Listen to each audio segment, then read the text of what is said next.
Let's fucking go. It's Saturday. Look at this shit. It's just me out here, man. You know what I'm saying? Let's go. It's Saturday. It's motherfucking Saturday. We made it to the weekend. We about to get this workout in. Y'all already know what time it is. You know what I'm saying? It's about to get this pull-ups, push-ups. It's time to get swole today. That's what it's about. That's what it's about. How you guys doing today? I hope everybody's having a good, healthy, safe, blessed Saturday. What is it? April 9th, 2023. We are out here, y'all. We out here.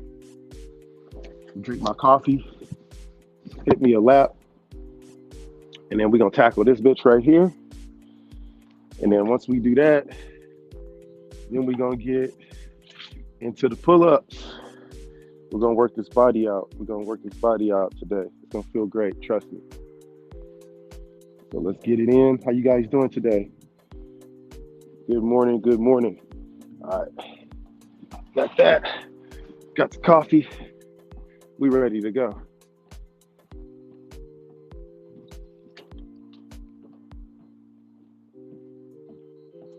We ain't got no garbage to pick up. Look, nice, clean stadium, y'all. Can you believe it? Can you believe it? Nah, actually, there's a little bit of shit. Hold on. We got to clean up, y'all. We got to clean up. Hold on. Yeah, we got to pick up this shit, though. We got to dump that out. We got to throw that away. A water bottle's a water bottle. We can deal with that today. Ain't too much shit to pick up. Got a spoon right there. You know what I'm saying? We can get that. Get that for the folks. You got to have a clean state. I don't like working out in no nastiness, man. I'll be honest. I just can't do it. I can't do it. Hey, morning, MG. Let's fucking go. That's what I'm talking about. He's on that same energy. I didn't even read that yet. He said the same thing. Hey. Morning, Emma. Morning, Holly. Good morning, sisters. How you doing? DG. Good morning, bro. Ray. Good morning. Yeah, we're going to get it in, y'all. Right on. Give us some good spirits. Got the bot up in there. Auntie 6. What's up, man? How you doing, family? Good to see you. Happy Saturday. Yeah, we're going to get this first lap in. Get to the warm-up. And, yeah. Yeah, I did, man. I spoke too soon. I thought it was nice and clean out here. But, you know, we gotta make sure the garbage is picked up. That's the thing, man. If y'all got kids, make sure you train your kids. You see people like me and y'all come out here and clean up shit after everybody else regardless. So if you got kids, man, make your kids clean up after themselves. I think that's a good trait to have.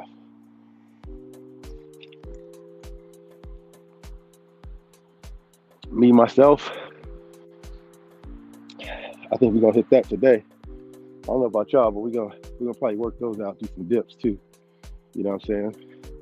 But, you know the routine. We're going to get, what's up, C-Vass? How you doing, bro?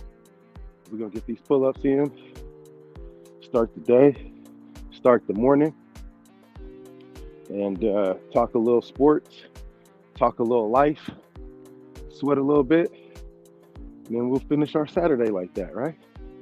All right. First things first, got to pay them dues. Here we go. Y'all ready for these, right? Y'all already know. See, this is the problem. When you put tape, what's up, Milk? What's up, Dark? You put tape up on the bar like this, it gets all fucked up. So please, if you live in a cold state, don't put this bullshit up. You don't need it. It does nothing to your hands, bro. It does nothing. Hate people that do that shit. God, can't stand it. Can't have it, can't tolerate it. So anyway, all right. Let's knock these boys out.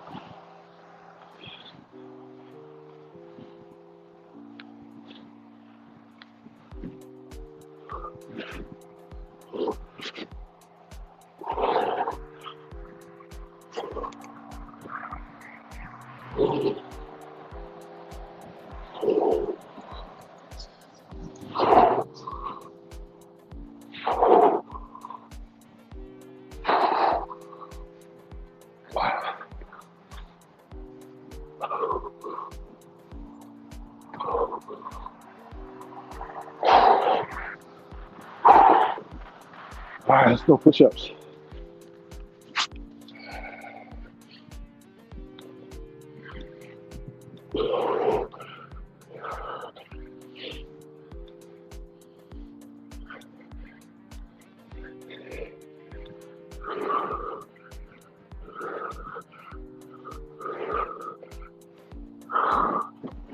Back on the bar. Switch to arm grip.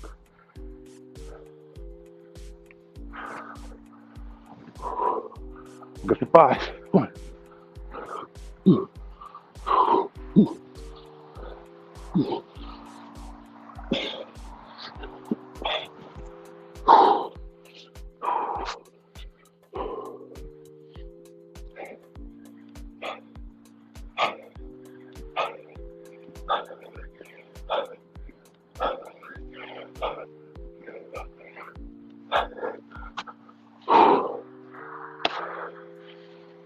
All right, I said we warmed up, huh? What about y'all? How y'all feel?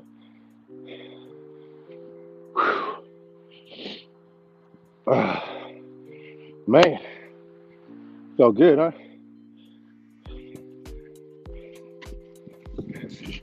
One thing about these North Face, these motherfuckers will keep you warm. Woo!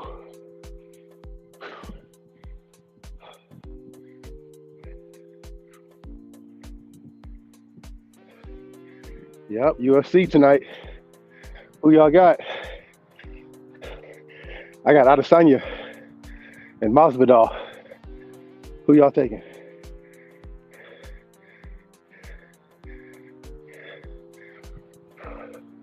I know, Seabass. Exactly. Who the fuck does that?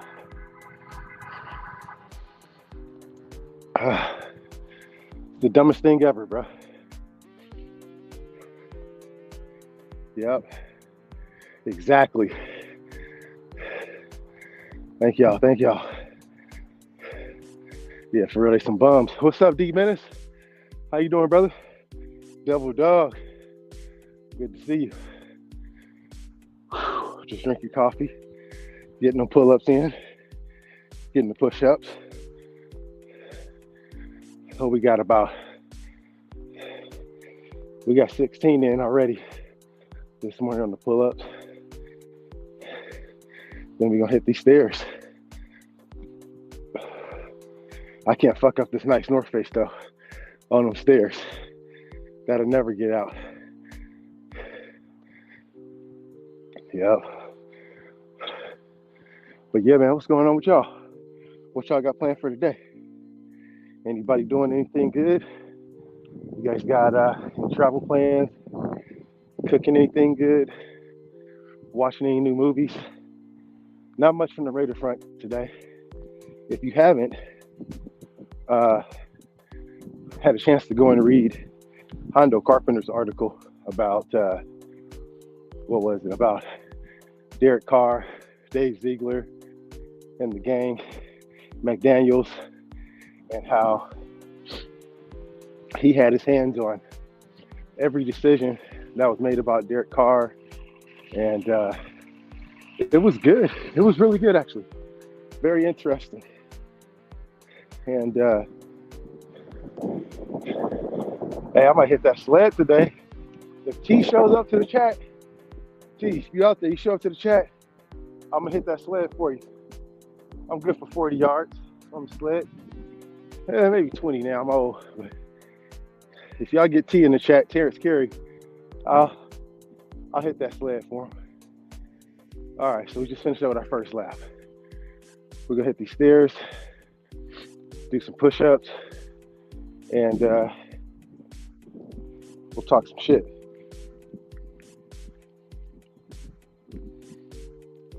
Hey, right on, right on. That's good. Hey, as long as you're getting it in. Man, I had a good workout last night listening to Benther. My bad. Sorry for the wind, y'all. But I was listening to Ben, Raider Ben, and his show last night. They had a very good live, very emotional, not high-spirited, but it was one of those conversations that everybody had to have at some point. So it was good, man. Really, really good. Good show. Shout out to Jack Bauer, Nutty Raider Nate, and Raider Ben. If you guys aren't following them, make sure you do so now. And very, very good brothers. They had a great show last night. Put on a good show. So, all right, we're going to hit these. Oh, there's about to be a baseball game popping. Okay, that's what's going on. Okay. Get off this jacket, and then we're gonna hit these stairs. But first, coffee. You gotta have a coffee in your life. You know what I'm saying? You gotta have a coffee.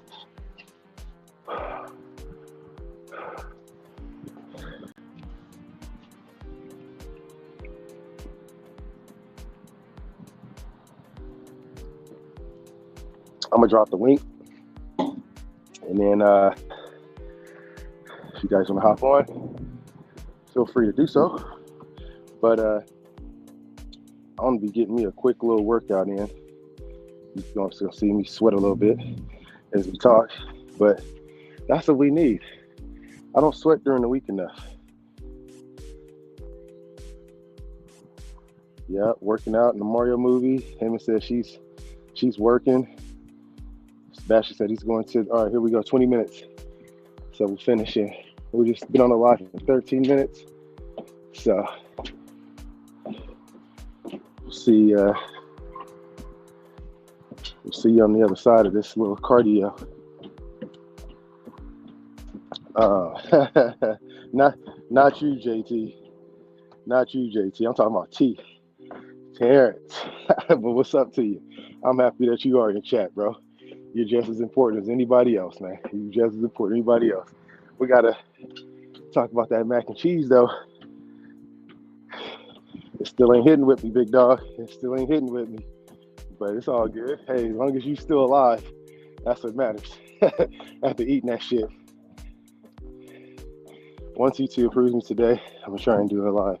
Hey, you got to have, I think you got to have 50 subscribers to go live on your phone. So just FYI, I tried to go live and I was all excited, was ready, and then hit the button and it's like, you don't meet the requirements. I was like, what requirements? So then you got to click on this other link and it'll send you to, that'll get you to go and find out what's the requirements, and you got to have 50 subscribers. So drop your channel, Holly. Let the nation know you got a Raider channel, and you're gonna be interviewing content creators. It's gonna be dope as fuck. I'm gonna hop on, be your co-host.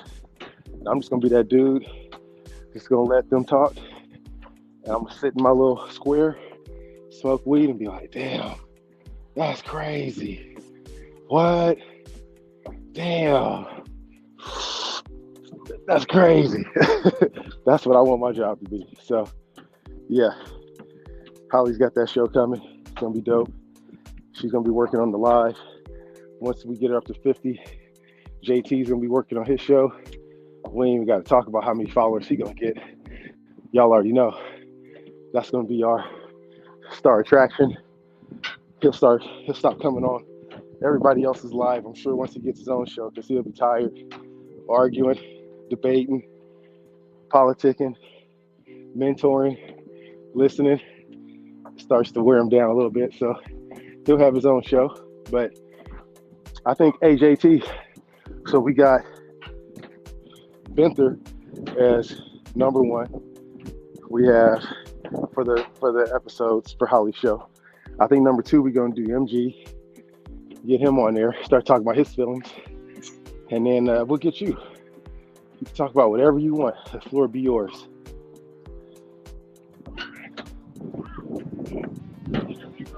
Yep. That's facts. There goes Holly's channel right there. Okay, cool. What's up, Rafa? Good morning to you, bro. How you doing? You ready for that UFC, Rafa? Exactly, Dark. I want to know the same thing. Me and Dark share the same brain sometimes, I swear. That's the homie, man. I got to link up with you, Dark. We're going to have to do a workout or something, man. Damn show. Yeah. You see this? Yeah. I can't talk about the hand that's going to be feeding a lot of people. Man, this garbage is killing me. But, yeah, it is lame. Yep. Yeah, we'll link up. Drop the channel. Yep. JT definitely wants to fight you. He wants to fight everybody, man.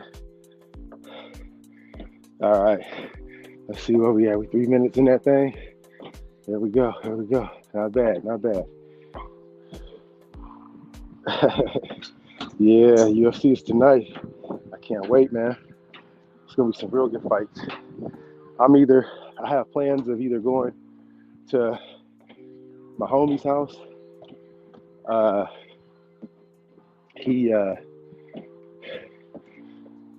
We always have like a good get together, me and us fellas.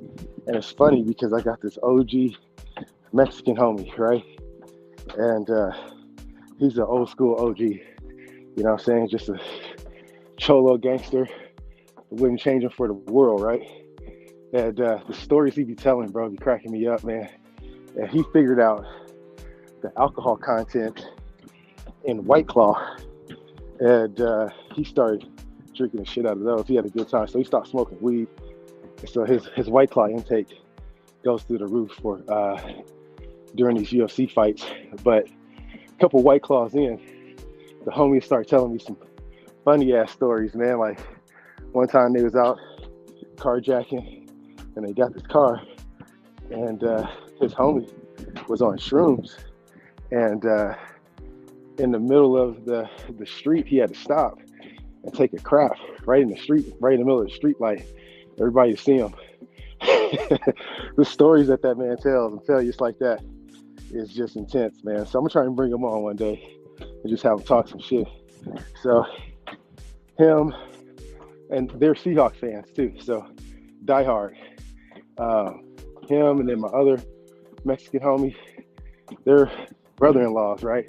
And then we have this white dude, just jacked, tattooed, Harley Davidson riding, sports car driving. He's just a different type of breed of individual. So he's going to be hosting it tonight. So we usually go back and forth to who hosts it, and we'll all bring some food. Everyone goes and works out, stays healthy. And tonight is at the white homie's house, and I've never been over there to his crib, so I'm looking forward to that. So get my cardio in, get my workout, you know what I'm saying, and then I'm gonna go and watch these fights with the boys. And man, it sounds like I might go check out John Wick at some point this weekend too. Have you guys heard about that new movie about John Wick 4? I'm not that big on John Wick, to be honest, but I'm gonna try it out, give it a shot. I mean, not big on it, just I haven't seen enough to be a big fan of the series. I know that his dog got kidnapped or died or something and pissed him off, and honestly, that sounds like some shit that I would do, to be honest with you. It definitely does. So yeah, I don't know. I want to go check it out though. If it's good, I'll let y'all know. But there's been some good movies so far. If you haven't seen Creed 3, that was dope. Amazing movie. Good storyline. But yeah, this one will be good. Very nice shit.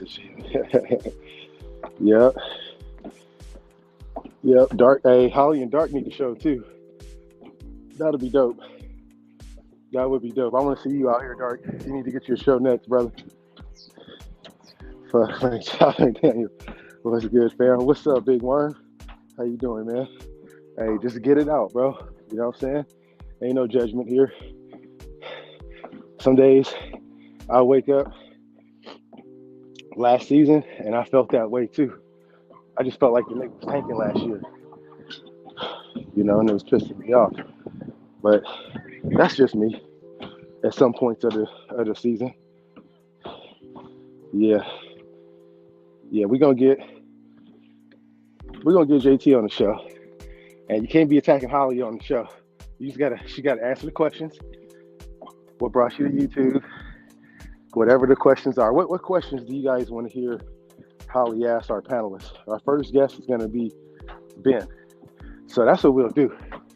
We'll open it up to questions from the public that Holly will ask to a certain extent. Maybe we'll do some shit like that. So what would you guys be the first question that you guys want to ask Benther?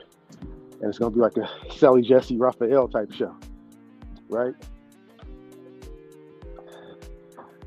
Swiper feature on your phone. Okay. Oh, shit. Yeah, there you go. Stream on Rumble. Tell the Renfro ain't going nowhere, Warren. I hope not, man. I hope not, bro. For real. That would suck. I don't want to lose him. But, hey, yo, if we get DeAndre Hopkins, is you still mad, though? If we get D-Hop, I mean, come on. Hunter ain't going nowhere. Just get Harris from me my 100. Big Worm in here. He juiced today. Yeah, that coffee worm. We can have Worm on there. Yep, we definitely gonna have Worm on there. Oh man, appreciate you asking, man. I'm doing good, bro. I'm doing great, actually. Just recharging that energy, man. I woke up this morning and I was like, I ain't gonna give them a show today. Giving them too many fucking shows. I don't know if people appreciate this shit or not. Maybe I'm just making a fucking fool of myself. That's what I thought this morning. I got up, I was like, nah. Then I smacked myself in the face. I told myself, stop being a little bitch. And I poured my coffee, brushed my teeth, put my deodorant on. I was already clean, but just put my deodorant on, put my Raider cap on, and left off the fucking door. You know what I'm saying? So that's how the morning was going for me. I had a lot of doubt. And I know that in times where you have doubt, that's times where your fortitude is tested and you need to push just a little bit harder. Just a little bit harder. That's all that is. So yeah, this is the results of it today. Yeah, Big Worm, bro. For real, bro. I ain't bullshitting. Once Holly get it going, shit, we can do it on my show. We can double stream it. And let's get her up to 50 so she can go live. Once you get to 50, it takes about 24 hours for YouTube to accept your request. And then you'll be good. Okay, Holly said she already got her questions. Yep. Okay, appreciate you. Yeah, I'm telling you, I was like, maybe they need a break today. Maybe I'm pushing it too hard. And I was like, nope, keep going. This shit really feel like a family thing. This nation, yeah, bro. Hey, that's coming, nigga, bro. Thank you, Big Worm. That's coming from Big Worm. Put that in perspective. Read what he says. That's coming from perspective right there. I'm starting that comment. That's great, Big Worm. That's what it's about.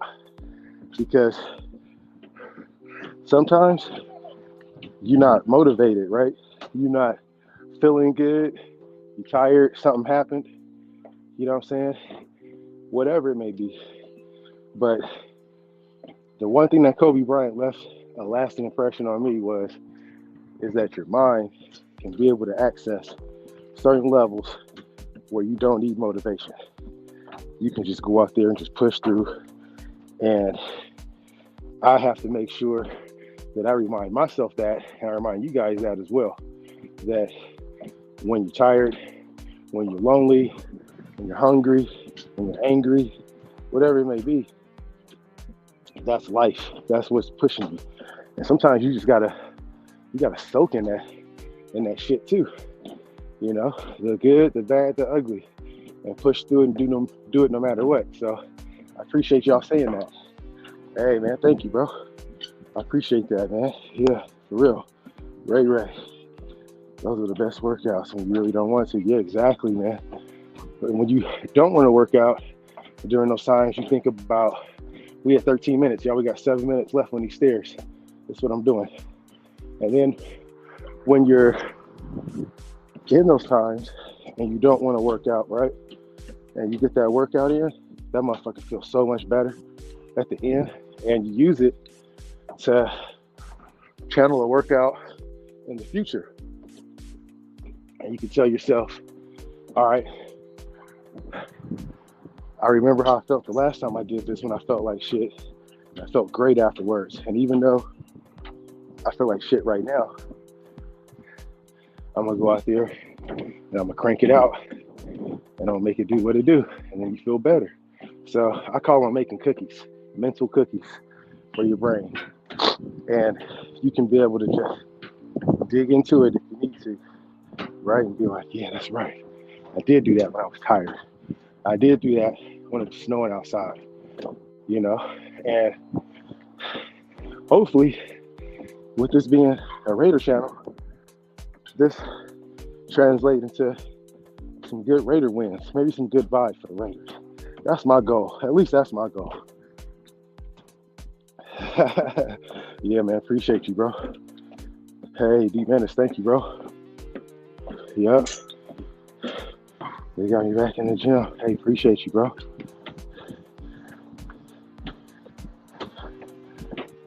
Yeah, he got to do a show. All right, we 14 minutes in. We got 6 minutes to go. Actually, we got 5 minutes, 15 seconds and 5 minutes. We got this. We got this. I like doing these stairs just because it keeps my legs moving, helps build my Achilles up, because I started noticing on these last, probably like, let's see, we had 15 minutes. Yeah, so we got 5 minutes to go. So I think these last like 3 minutes or so, I'm just gonna park the camera and just talk to y'all. I won't be able to see the chat, but I'll tell you what, man. What we do these because it helps build up your Achilles, especially doing the runs that I do. I do a lot of outdoor running, a lot of street running, grass, dirt, trails, whatever. And my Achilles is the first thing that I start feeling right after I turned about 37, 38, somewhere around there. And I was like, I got to do something. So thank God for the internet, right? They'll show you what to do. They'll show you how to, Dark said, oh, hell no. Yeah, man. Hey, we can just put you on as a moderator or something. You know what I'm saying? Moderator, AKA co-host. Has there ever been a mod / co-host? We're going to make that a first. Dark going to be the first mod co-host on a show. And if he says something, it goes immediately to the chat. We're talking about it. Yeah, I like that. You could be behind the scenes. I respect that. There's nothing wrong with that. And actually, that's why we're family. Because there's some people that want to go to the front of the camera. There's other people that want to be behind the camera. And then there's other people that want to be in the business rooms. There's other people that want to be in the negotiation table, sponsorship, writing, endorsements. So that's what makes family, is having a lot of people doing different things and not everybody wanting to be the main attraction or be the guy in front of the camera or be the guy behind the show. We have balance behind it. And yeah, man, I like that. I like that, you know. But yeah, we're going to have the first my co-host. Let's see, let me do some quick math. All right, yeah, we had about 3 minutes. So we're gonna finish these last ones for you guys right here. And we're gonna run these out. But yeah, I love to see you with the show. Dark, that'd be dope, bro. That'd be dope as hell. And if we get you as a mod / co-host, that'd be even better, bro. You know what I'm saying? You know what keeps me up at night now? I start thinking about Josh Jacobs and the deal that he doesn't have right now and what's left on that cap. And I really worry that we're going to look back on this Josh Jacobs deal if it's not done. It's really going to piss me the fuck off. Just being honest with y'all. Like, how is it that he damn should have been the MVP candidate, our second best offensive player on the team, maybe our first. But Devontae got something to say about that. But how could we just leave him out in the dust like that? And we know how physical the running back position is and how he took all of those carries.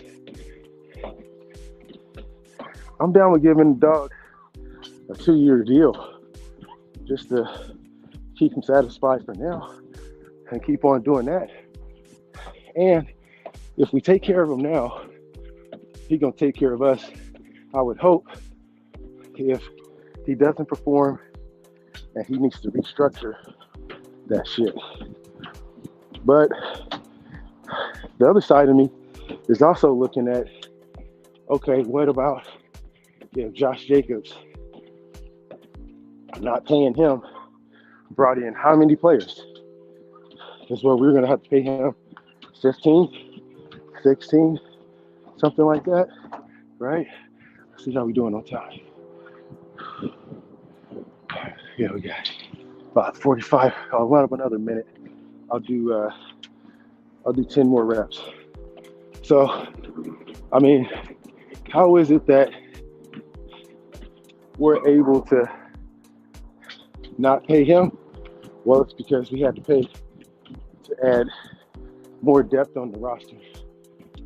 And if we trade that out for more talent and more depth, they must be really confident in something, that either the deal's going to get done with Josh or we have somebody to replace him. Now you look at Zamir, everybody that saw him coming out of the draft and playing in the national championship, they said that he was dope. He was that guy. And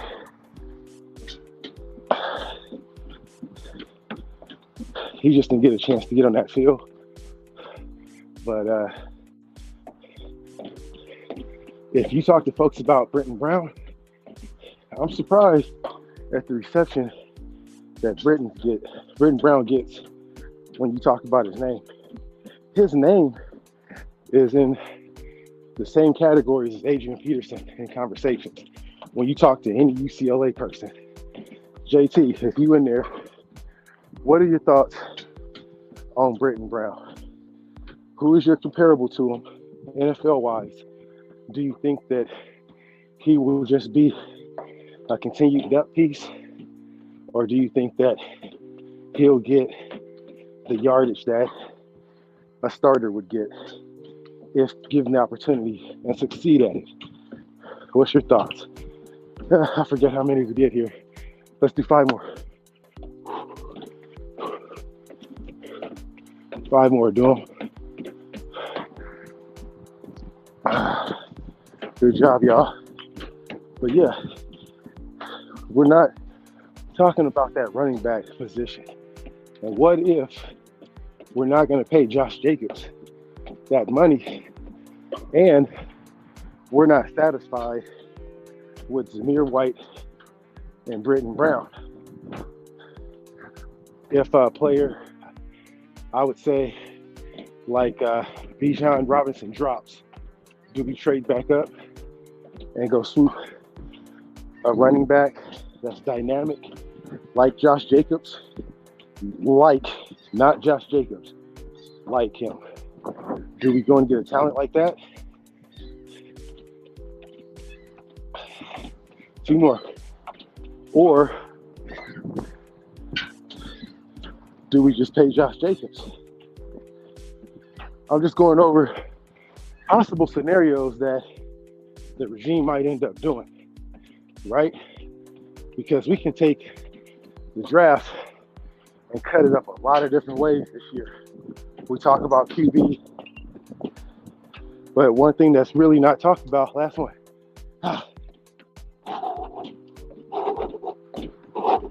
is the running back position. Let's go. Because if we were, that's what's up. If we were, then that's a serious talk. If we don't end up paying a dog, and I really want to pay him, y'all. I really want to pay him. You know what I'm saying? Yeah, that's, let's see, 23 minutes. We went over on the cardio, but we needed it today. We only had 36 minutes. And look, I'm already got a little sweat going. Shout out to my brothers in arms, the 3rd Infantry Division, Rock of the Marne. If y'all know about these guys, it's a unit out of Fort Stewart, Georgia. The reason why they have the 3 stripes is because of the major conflicts and battle that unit, the Infantry Division, fought in. I was a medic, had the honor of serving at one point with the Rock of the Marne, with 3rd Infantry. So, and I got this cool t-shirt. That's crazy, right? Yeah. Yeah, man. Yep. Yeah, I don't use the gloves for grip. And I'm glad you asked about that. I don't use the gloves for grip. I use them for just handling stuff out here too. Like the metal gets a little hot too during the summertime. So if you're doing pull-ups, you definitely don't want to do pull-ups or be moving around on the what you call it, on the metal over here on the stands in the hot sun, because man, it'll burn your hands. It'll burn the shit out of your hands. Yep. So I had to use this little charger real quick. Let's get caught up in the chat here. What y'all talking about, man? I really don't mind moving behind the scenes. I know you don't, Holly. You know what I'm saying? Hey, there you go, D Menace. Hey, man, have a good day, bro. You and JR, man. Shout out to nephew, bro. Yeah, take it to the Mario movie. Yeah, my boys saw it, man. They loved it. Yep, NWA all day. Yep. Yes, sir. Try to, man. Hey, thank you, Ray Ray. Let's get the rest of this coffee down, and then we're going to hit some upper body and pull-ups.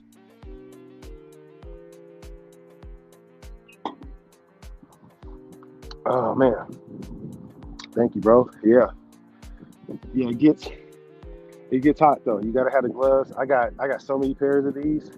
And then when you're sweating, too, you don't want to have no wristband or nothing on, too. I mean, it's a multi-purpose device, you know what I'm saying? So I'd rather have gloves on. And now when I work out, I'm just so used to them. When I first had these, nobody else was wearing workout gloves. And so when I was wearing them, people would look at me like, just like I'm crazy as fuck. You know what I'm saying? Like, what the fuck? Like I said, first they look at you crazy, they make fun of you. You know what I'm saying? They laugh at you, they learn, and then they emulate you. You know, they copy it. So I started noticing people were busting out the gloves probably about 2-3 years ago, but I've been wearing them for a while. Me and my cousin, we got into it. He's a calisthenic guy too. Shout out to Mr. Manish. You guys see him in and out of the chat. He'll be in here, but he's a calisthenic guy. Man, me and him, we trade off tips and secrets and stuff like that. And man, we'll go back and forth about working out and calisthenics. And I watched my cousin, bro. He lost about 150 pounds, 200 pounds. You know what I'm saying? He was a big dude. and he's in shape, bro. So I'll put him on my IG later on today. It's Mr. Manish Fitness. Mr. Manish Fitness. He's out of Vallejo, California. What's up, Ern? Good morning to you, bro. Good morning to you, bro. How you doing, man? Salute Nation. Yep. That's my brother on the E&K show, my co-host. You guys ain't watched that episode, go check it out. It's about 3.5 hours long. If you guys like the Dave Chappelle show, Richard Pryor, you like Saturday Night Live, you like skit comedy, you like live, just realness, man, just tap in with us, bro. Just tap in, see what we got going on over there. We cooking up some good stuff, man, for real.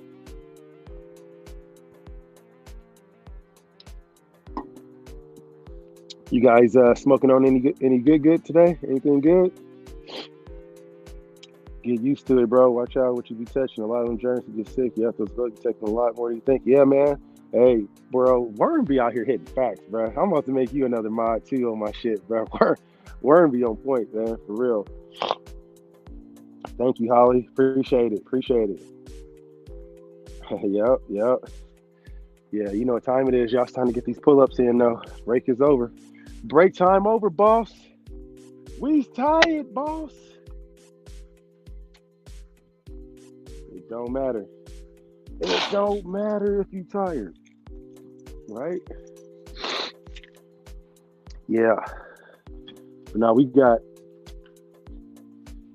some running back stuff that we got to talk about that a lot of folks is missing. I hope that I'm wrong, but it's starting to look more and more like a equation that we might not have either enough money to pay Josh, or we might not end up paying him at all. And maybe they're looking at a running back to also either replace him, not satisfied with what we have. And I can see us going up and taking some of the top tier talent out there, you know? And there's not much of it in this draft. But one that I really like is if we got to get just a beast of a running back, I like Nathan Hull, Northwestern. I think he'll be good. I think he'll be very, very good. Yeah, I hope he gets paid. I really do. I don't want to be the guy bring that up and be negative about it, but it worries me. It kept me up last night, and then I knocked out because I was tired, but it didn't last for too long. But I was like, damn, what happens if we don't repay JJ? If we don't repay Josh Jacobs or we sign him and give him a deal, what's our backup plan? What are these guys planning?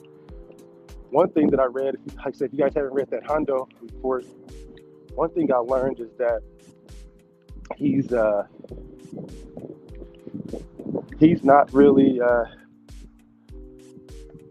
putting his interpretation into the equation, into the conversation with it. But Hondo was talking about through all of his interviews that he's talked to with people in the Raiders organization and outside of the Raiders organization in the NFL, like agents, team owners, players. He just takes these snippets, right? These notes or these quotes, and he'll put them on his report and start talking about whatever these different little small conversations that they were saying. And what they found out was that after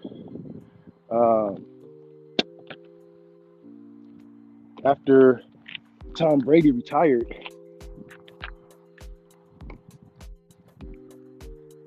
that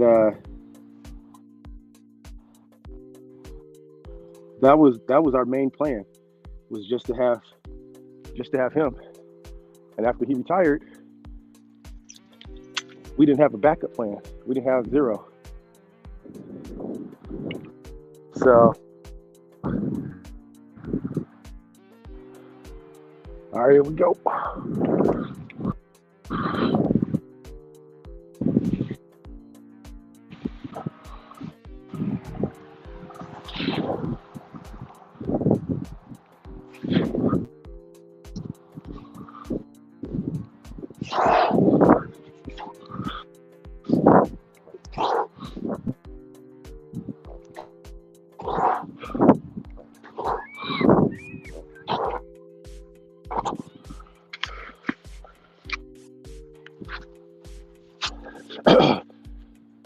Yeah, imagine that. No backup plan. They were all in on Tom Brady, right?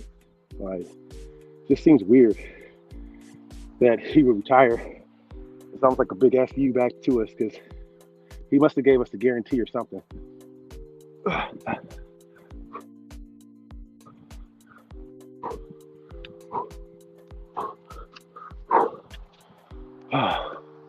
Close grip.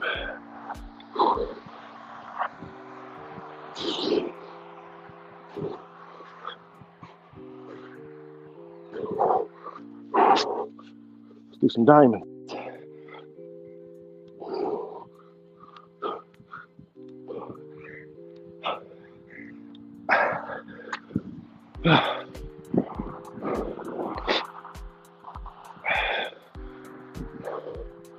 Wide grip. Let's go. Sometimes it's talking, sometimes it's working, right?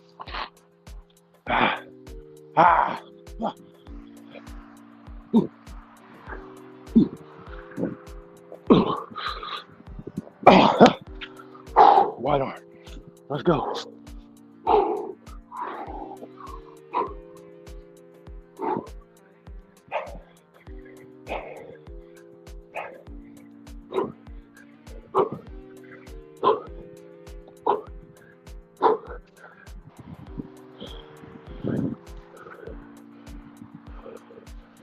Whew.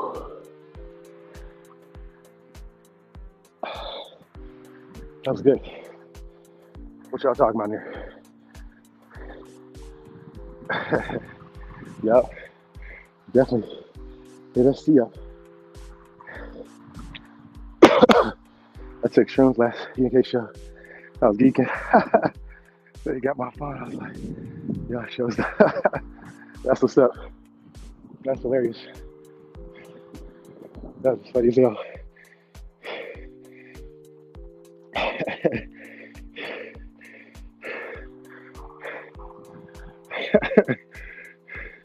JJ better get paid. Yeah, man. I feel it. That's funny as hell though, Warren. You said you took them shrooms.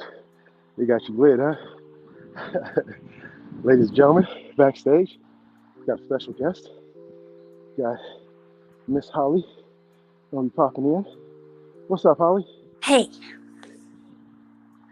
How's it going? I like that beanie. Thank you. I always have like gray stuff on, and I got Razorbacks on today. Support of Drew Sanders. Hey.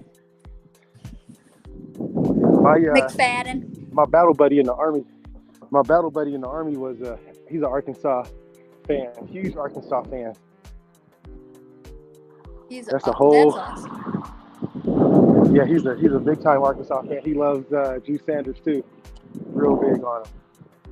I hope we get him. Yeah. I mean, if we don't, it's okay. But if we get it, I hope we get somebody who's going to contribute to the team.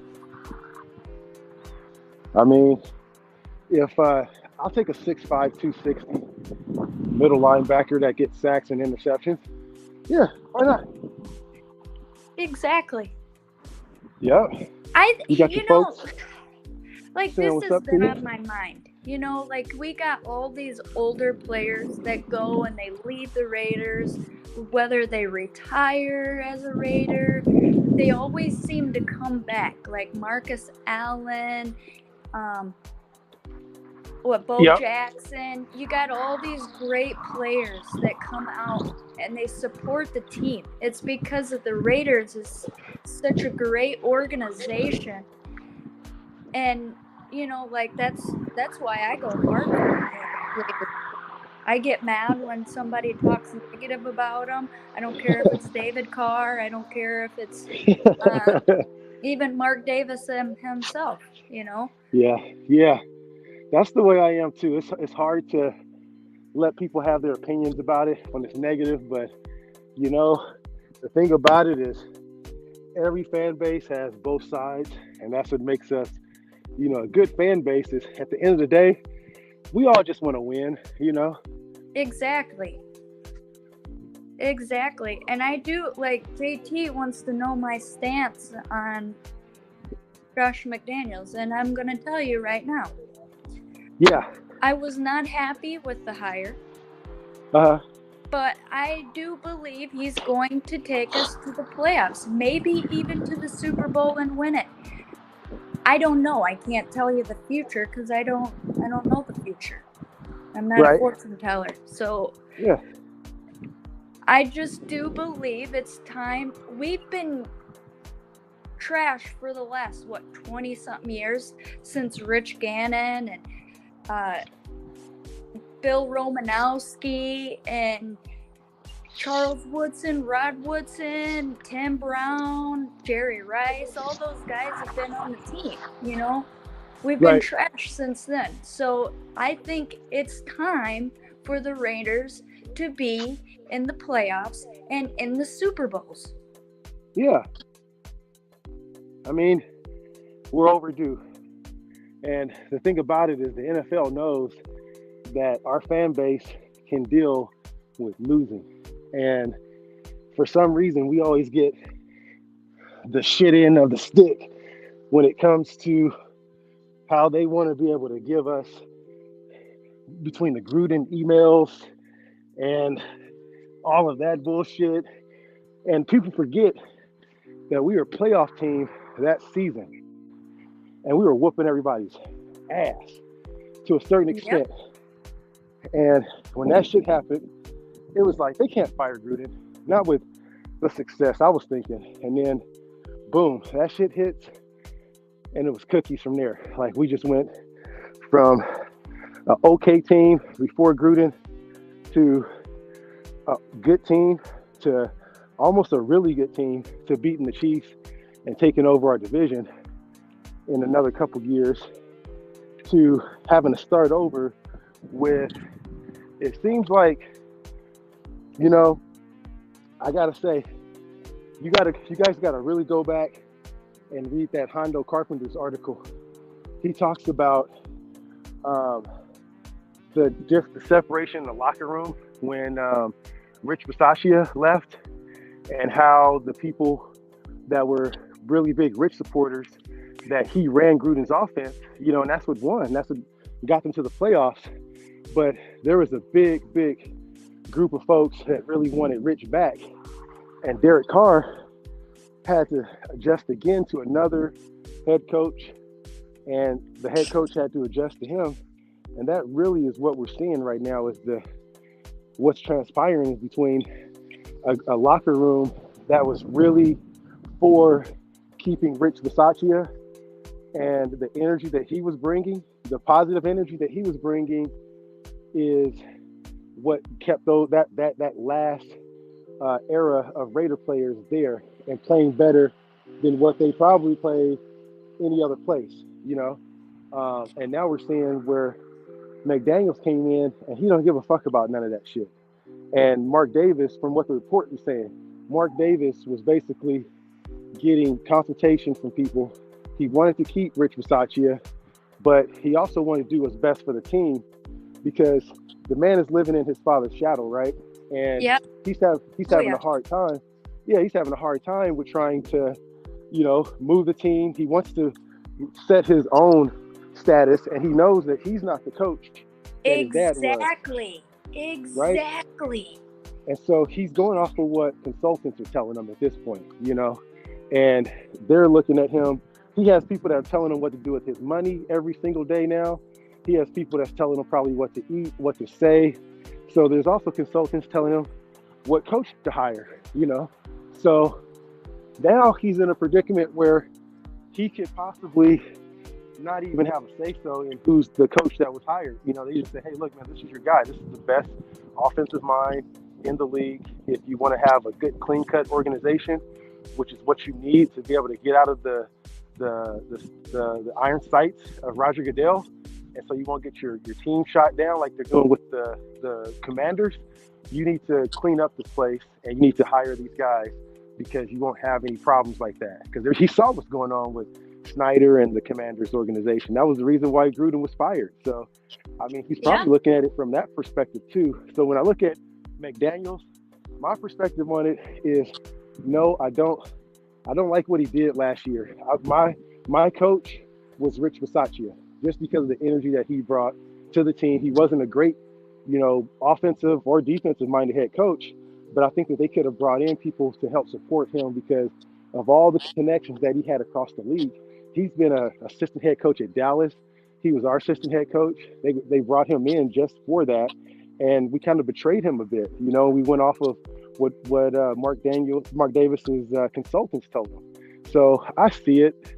My number one vote, honestly, if I had a head coach that could be the coach of the Raiders, I would have stuck with Richie B.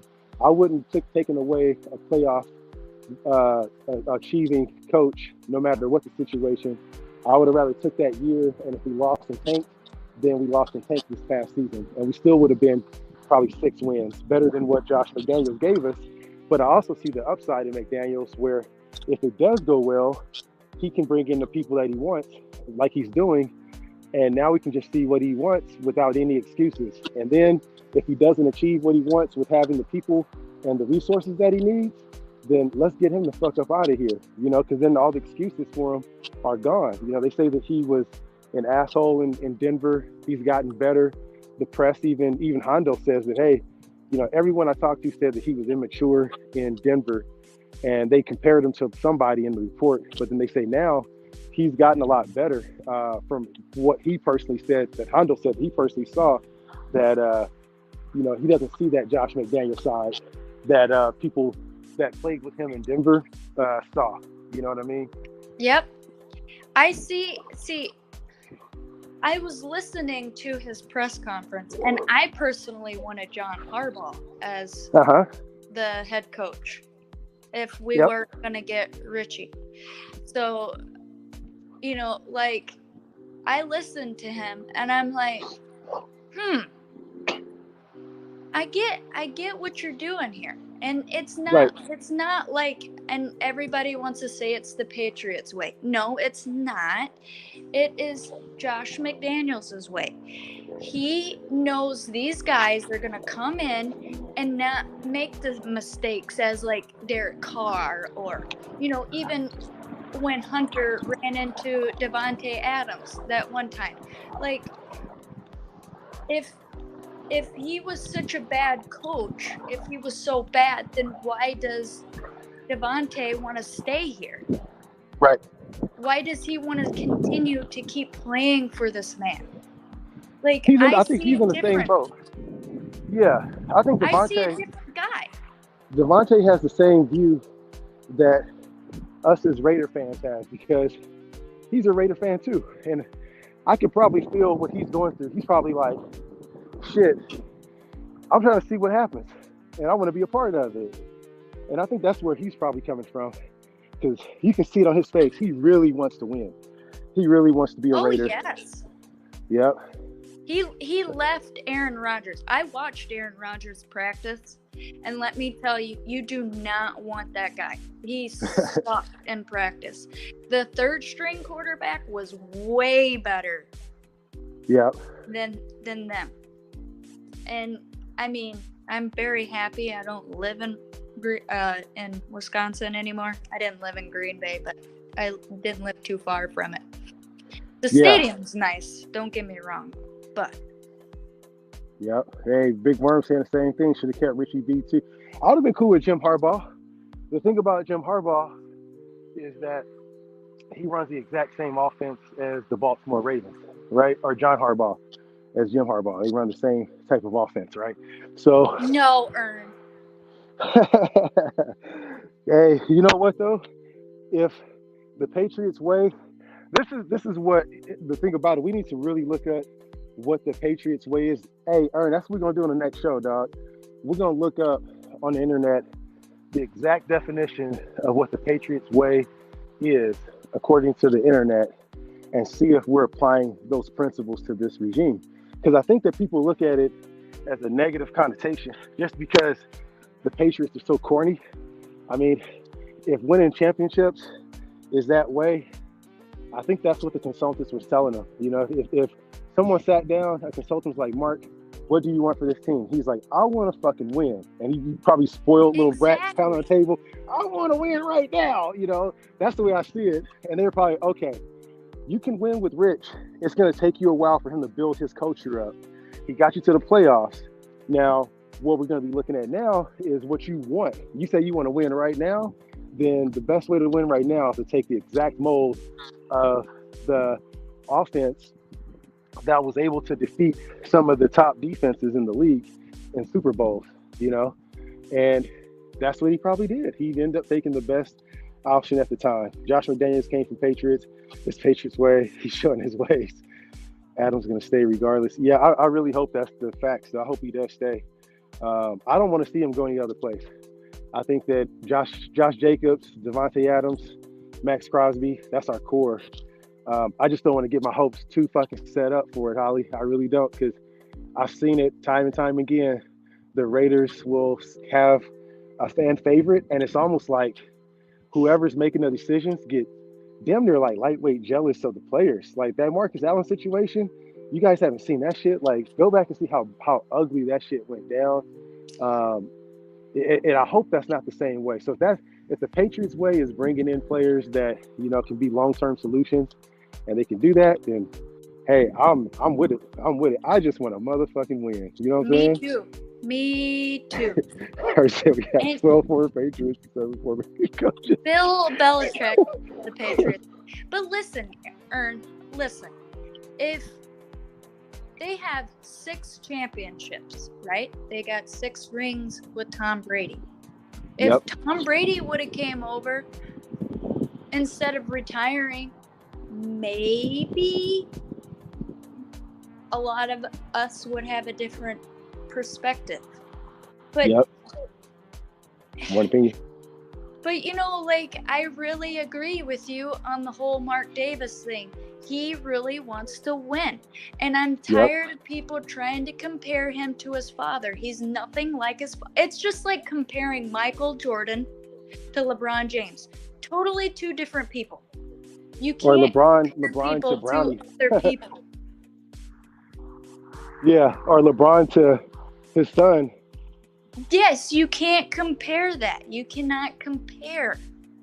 Well, I'll tell you this. Mark wants to win. He's tired of living in that image of the Raiders being in a negative light. He wants it to be in a positive light. And I get where he's coming from. He just wants to win just like we do. Yes, he might not make the great decisions like his dad did, but I believe in this sense he is. He's going to be in a championship mindset. McDaniels made his mistakes in Denver, and now he's coming over here and he's going to bring us some championships so he can get Ern to change his mind. How long do you think his contract is? Who? McDaniels and Ziegler? I don't believe it's going to be as long as Gruden's was. Yeah. But I believe they're going to show us this year of... I think they got us on a 10-year. I have a really good feeling about this year. I really do. I have a very good feeling. And I haven't had that feeling in a long time. You'd be surprised because the talent that we brought the year before that when we went to the playoffs, we did that with freaking Zay Jones. You know what I'm saying? Yes.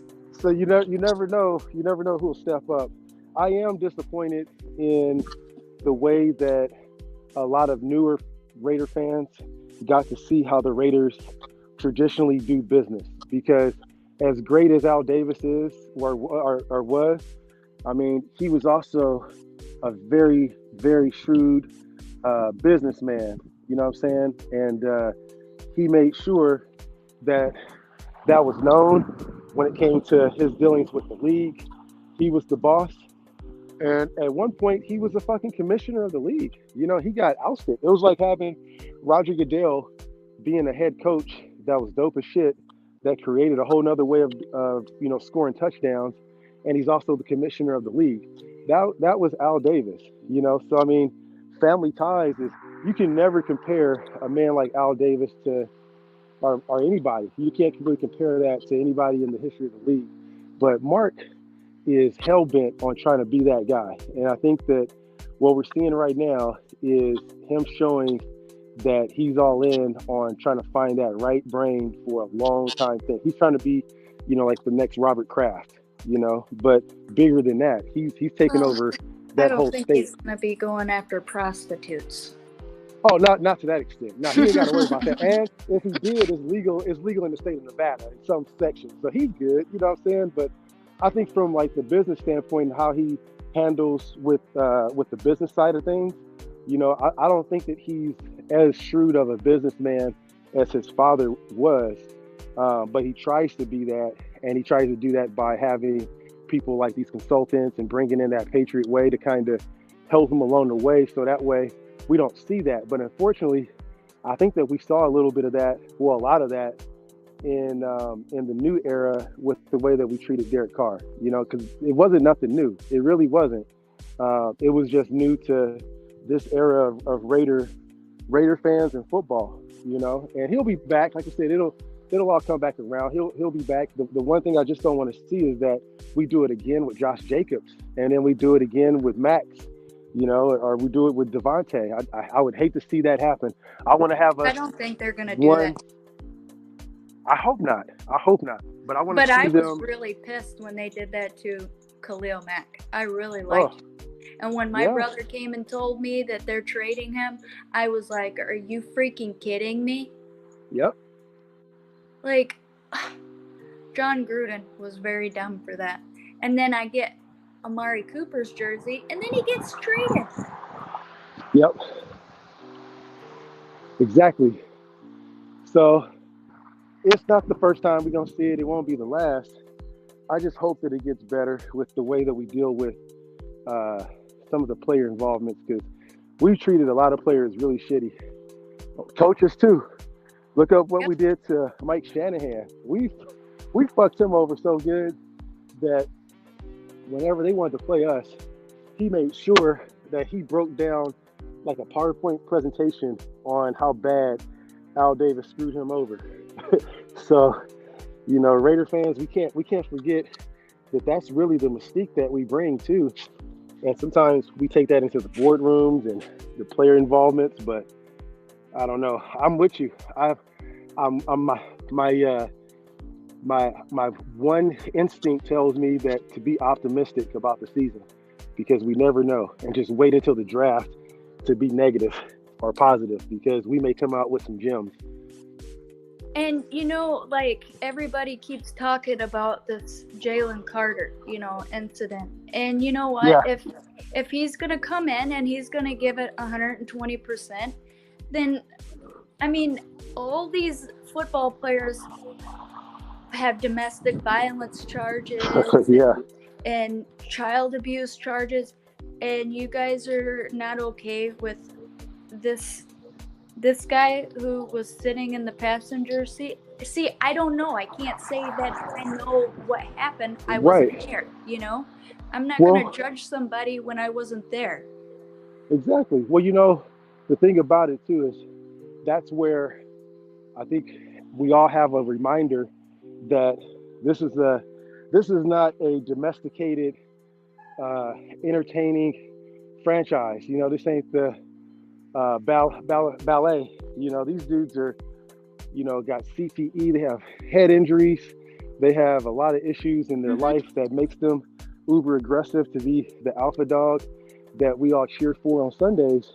And we forget the dark side of it, where there's a lot of things that go on in players' lives that are not exposed. And if we saw that other side of them, we probably wouldn't root for some of them, you know. And I mean, you look at Max, and thank God that he manned up to saying what type of demons he had in his closet, because without that, we would have never known. You know, I see this good kid, got some cool tattoos from Texas, went to Michigan, undersized, works hard, you know, but he didn't open up until, you know, he saw the type of demons that Waller was battling. You know, and you look at a player like that had good draft stock, could have been possibly the next Calvin Johnson if he had the size and the ability for it, but he was battling demons, and everybody has those. I mean, Yep.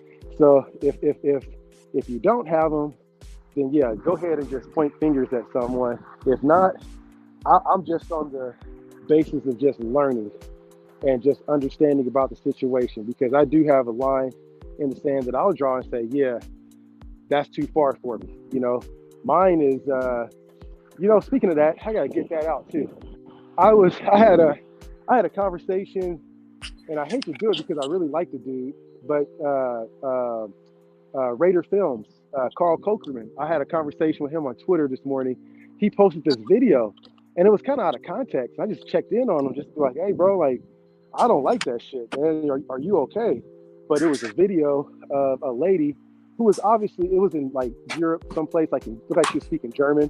But she was like, I think in Germany, like a bar, and she was arguing, looked like with a guy that she was obviously intoxicated. It looks like the other guy was intoxicated. It was at the end of the night, and she's arguing, basically saying in German, like, slap me then, slap me. So she walks up to him and just smacks him, just enough to where his face barely moved. And this dude cocks back and just, bam, knocks her into the next dimension. And she flies across the bar, and her head hits the fucking knee of a person sitting down at the bar. And she gets up, she's like all lost.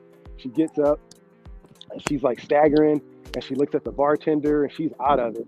And he was like, he said something to the effect of like, there's certain limits that you can push a person, no matter if you're male or female, you're going to get this work, basically. And I'm like, nah, bro, like, that's the one thing, if people look up the history of the Raiders, the one thing that they won't tolerate is abuse against women and children. At least that's what I've come to know. Mm-hmm. But it kind of triggered me. I figured, there's certain things. That's where I realized, okay, there is a line in Kush's standard for me. You know what I'm saying? If Jalen Carter was out here beating on women or children, that's where I draw my standard at. And speed racing for me that's not the standard that I'm gonna look at. If he killed someone, he did something that was deliberate intent, by all means, rest in peace to the fallen. But that's where I realize my standard is where I wouldn't draft a player if they beat on domestic violence or children. That's my standard. I don't know how you feel about it, but yeah, man, it kind of pissed me off this morning though. It was out of the context for him to even post something like that. I'm like, bro, why would you even take that stance? Like, I love your videos. You know what I'm saying? Just do Raider videos and talk about film, bro. My stance on domestic violence and child abuse is I don't agree with it. And right? It doesn't matter if a woman's coming at a man or not. You do not. The respectful way is to handle it in the right kind of way. Walk away from the woman. You don't have to hit her. It doesn't matter if she thinks she's man enough to do it. She's not. Yep. And a little bit of the background on my life and where I came from is I watched my mom get beat, and I don't agree with it. It gives me PTSD, and I don't agree with that. Right. And children need to be protected. That's we as parents or guardians, it's our place to raise the children to be better than us. Yep. Exactly. I agree. Yeah, so it kind of ticked me off, to be honest with you, because I got a high degree of respect for his work and what he does, but that one was a little weird this morning. Yeah, that's not good. You don't need to be out there going ahead and supporting negativity. That's not a good look. Right? Raiders don't appreciate that. So now, Jalen Carter, like I said, if he's coming here, and who knows? Like, we cannot tell the future. What if Max goes ahead and he takes him under his wing and he becomes one of the best guys and one of the most elite kids out there? Yep. Are we gonna hold that against him? No, we're gonna be like praising him, like, "Woo! Well, finally we got that VP." Like, Exactly. I mean, I get what everybody's saying, like with these red flags. I get that, but at the same time, that's their opinion. But you got to look at the future. The Raiders want to win. If Jalen Carter is going to come here and give us that bigger chance to win, then bring him in. Pick him Yep. at 7. If he's gone at 7, then pick Will Anderson. Pick Yeah. Mel somebody Allen. who's going to make a difference. You have to. Don't pick an offensive lineman. Don't do that. That's dumb. We'll have to bail Ben out of jail for that. Yeah, me too, probably. That stressed me That's out. kind of dumb. When we got Alex Leatherwood, I was really mad. I turned it off. Well, this is my other point too. Is like you look at the last time. What was the last high character player that we drafted high in the first round? And it was what was it? Clee Carroll. Yeah, You know, and he was a high character, high moral dude of the utmost extent, a Boy Scout, a leader, and it just didn't turn out. So you never know. You may have the dude as the highest moral, and he may not have the best talent on tape, and it ain't gonna work out. I'd rather take a risk on a person that looks great on tape, that you talk to some of his teammates, and they have nothing but good stuff to say, but outside of the organization, he may be looked upon as a bully or whatever. I take that chance on that dude over in this era right now, and what we need. I would take that chance. Not to say that we don't need choir boys too, but sometimes you need that alpha dog. You need that motherfucker that's going to go out there and you be scared if he's going to beat your ass after the game. You're drinking the nasty water. AR7. I want to shout out Robert. He's a really cool dude. That's my other brother. He's cool. Yep. But we all have our opinions. I don't think people need to, come on and say like, "Oh, your opinion's wrong" or whatever. But I think it's it's just what it does is it just makes the season even better, because at the end of the day, we're in the off season. We don't know who's right or wrong, so it's just gonna make the season. It's gonna make someone's opinion. Yeah, it's just gonna make someone's opinion even stronger. And all it does is just it lets us set a stance as to where we're at now, and then we can look back on it when we go to the Super Bowl and be like, "Man, I remember you was a dark cloud about this shit." Or if we're first round picks, like, "Man, you guys remember they said we were gonna go undefeated, bro. We ain't losing nothing from this. If we have a stance on it and people boo at it, hey, that's even better when you're right, because that'll make you look even more better of a prognosticator. You know what I'm saying? Like, yeah, they'll listen to you even more the next time, because then you can say, "Look, motherfuckers, I told you we was gonna go to Super Bowl," or "I told you we was gonna tank and not do this," or whatever it may be. And then there's people that just want to be right in the middle, and they just rate us till they die, and they don't give a shit who's the coach. Yeah, they don't care who's the coach, who's the QB, whatever. They just gonna go out there and just rep who it is and go down with the ship. I'm kind of in that realm most of the time, where I know that we're in a fucked up situation. I'm just doing my best to will him the energy that he needs, because he obviously something's up with the organization, and you can just see it. Like, it's almost like when you're at a door and you can hear people talking. You know what I'm saying? They open the door. "Hey, what's going on?" You're like, whoa, what's going on? You guys arguing here? What the fuck going on? And they're like, "No, everything's good." That's what it seems like is going on with the Raiders. It seems like everybody's like, they're all talking and they're getting ready to like get everything ready, and they're talking to the press like everything's cool.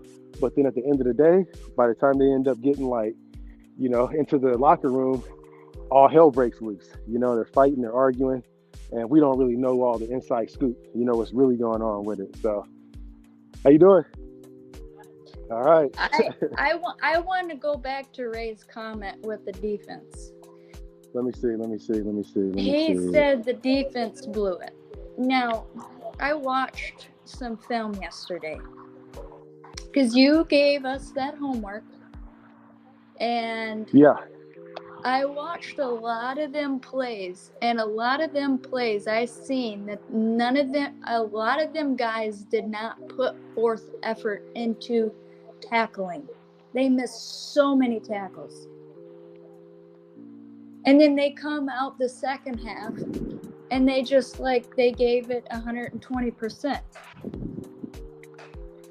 But to that extent, no, if a team went out there and played as a team, that team lost. They blew it. Not just the defense. It's the whole team that blew it. But we also have to give them a lot of credit too, because our team had a chance to win majority of those games. Do you think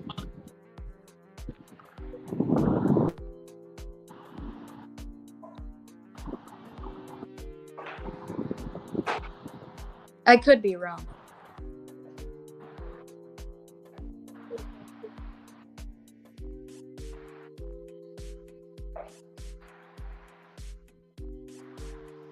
Yeah. You know what it looked like to me? And I'm being straight up.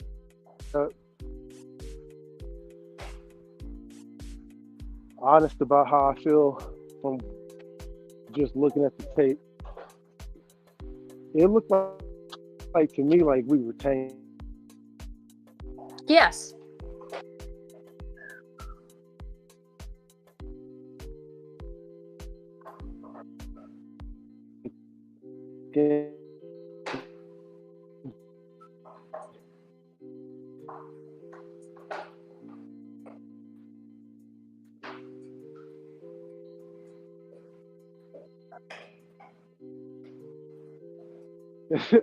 It looked like we were going out there and deliberately putting some bad plays on tape. On the defensive side, the defense got real stale. Either we got real confident in our offense and the capability that we can just keep on scoring and putting up points, or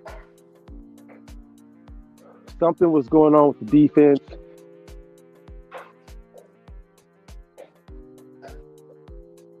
Oh, we lost Kush.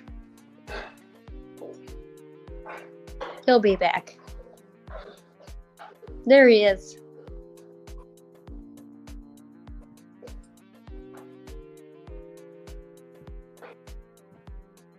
Welcome back, brother.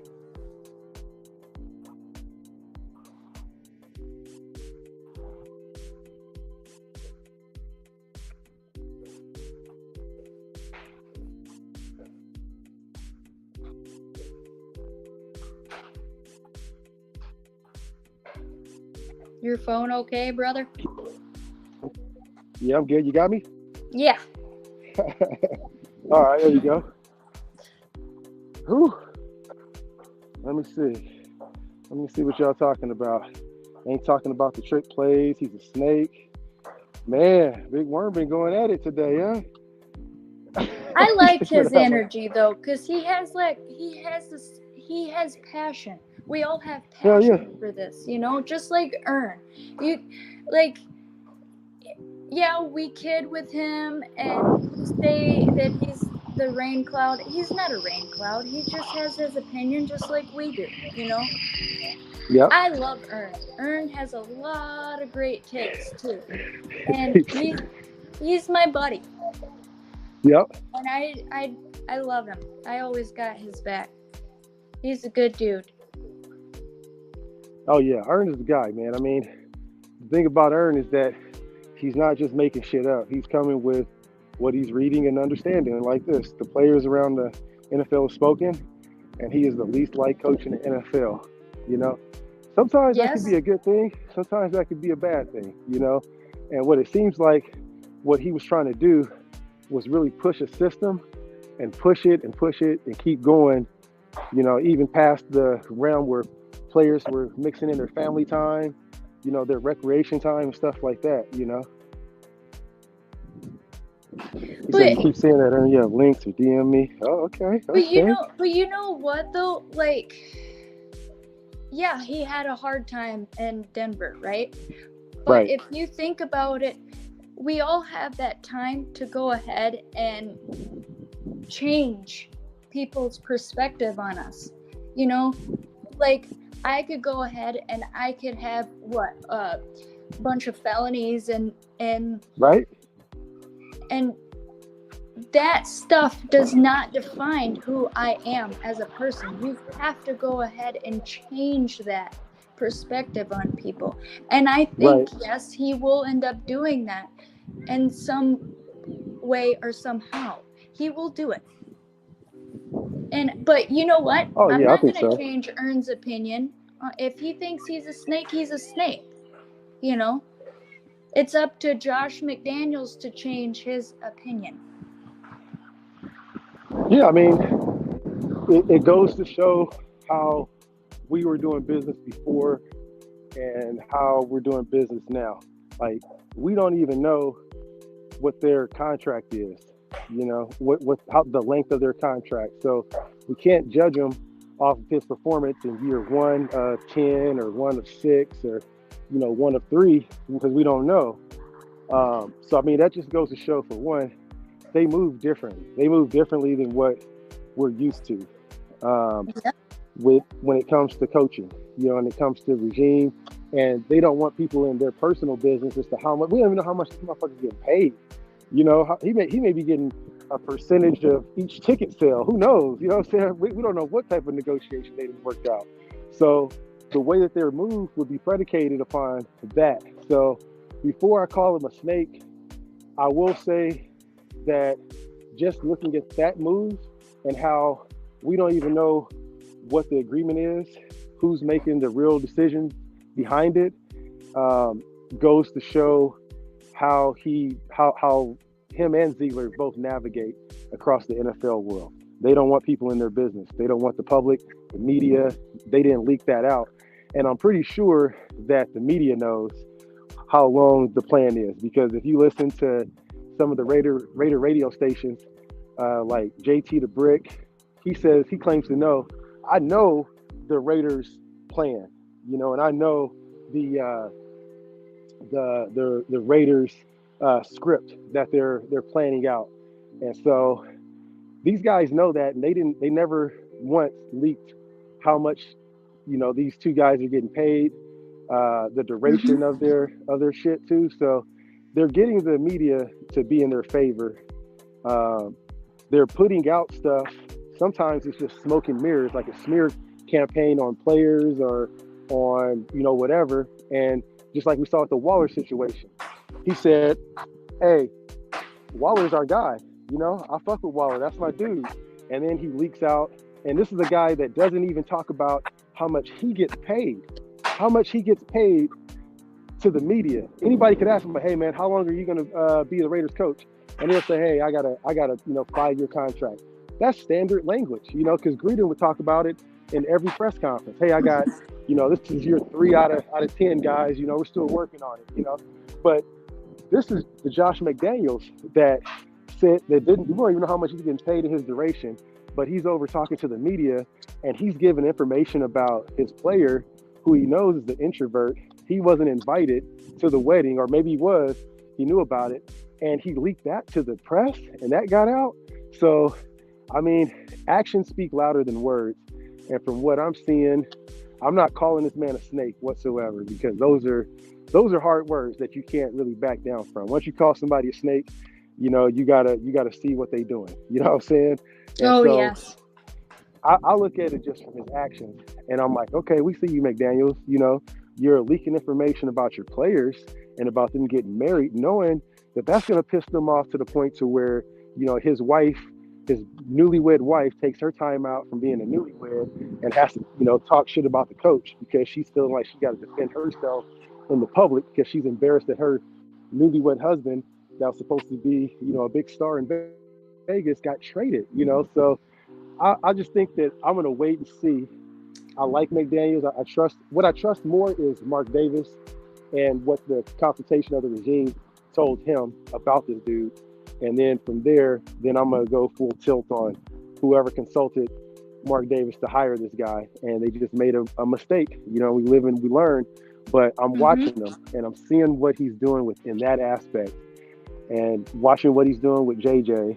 And hopefully he doesn't do the same thing with Hunter. You can't do that to JJ. I'm telling you, you better pay that man. I know. You better pay that man because that guy, he goes out there and he keeps playing whether he's hurt or he's not. Like, who does that?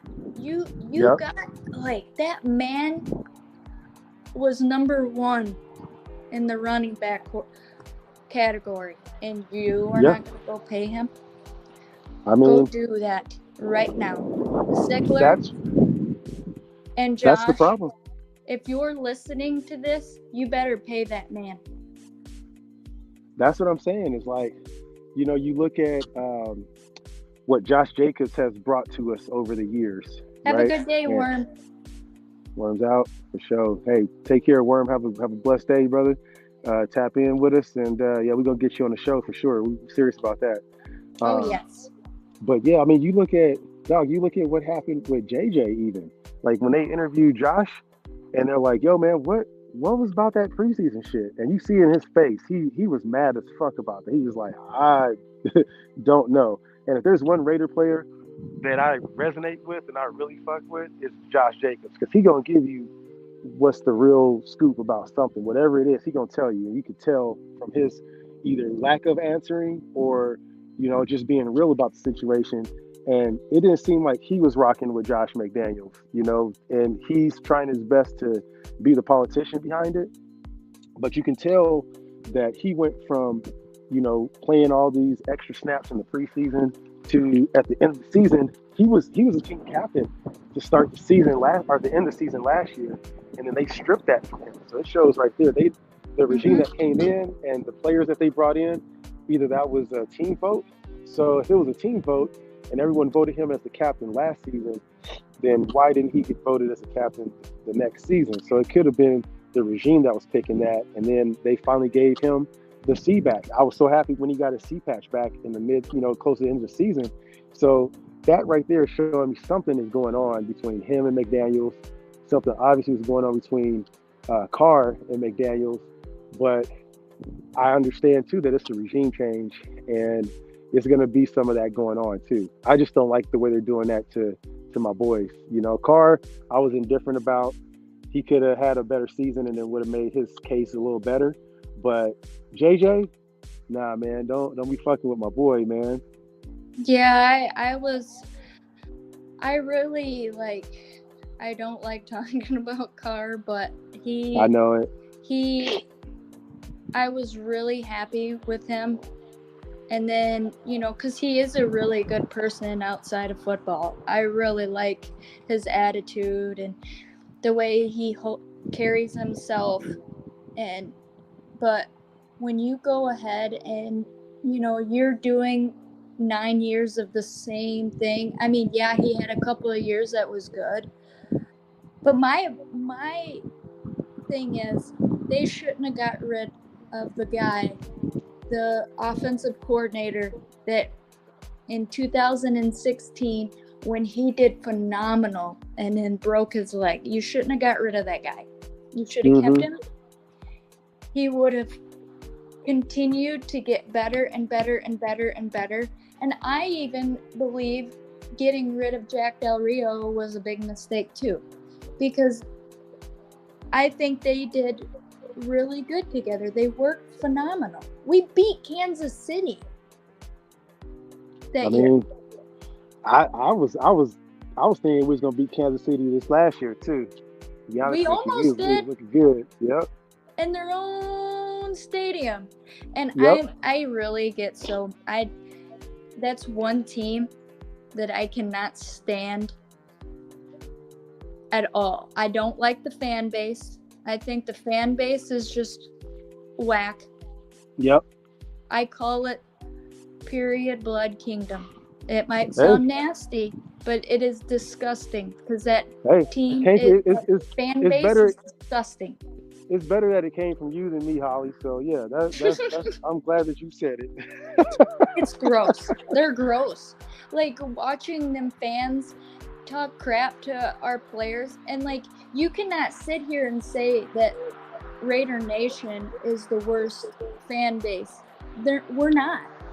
We're a family. We don't go out and disrespect people unless you disrespect us. Yep. And I don't appreciate any of them people like getting in Devontae Adams' face or whatever. And matter of fact, Kyler Murray shouldn't have got slapped by no Raider fan.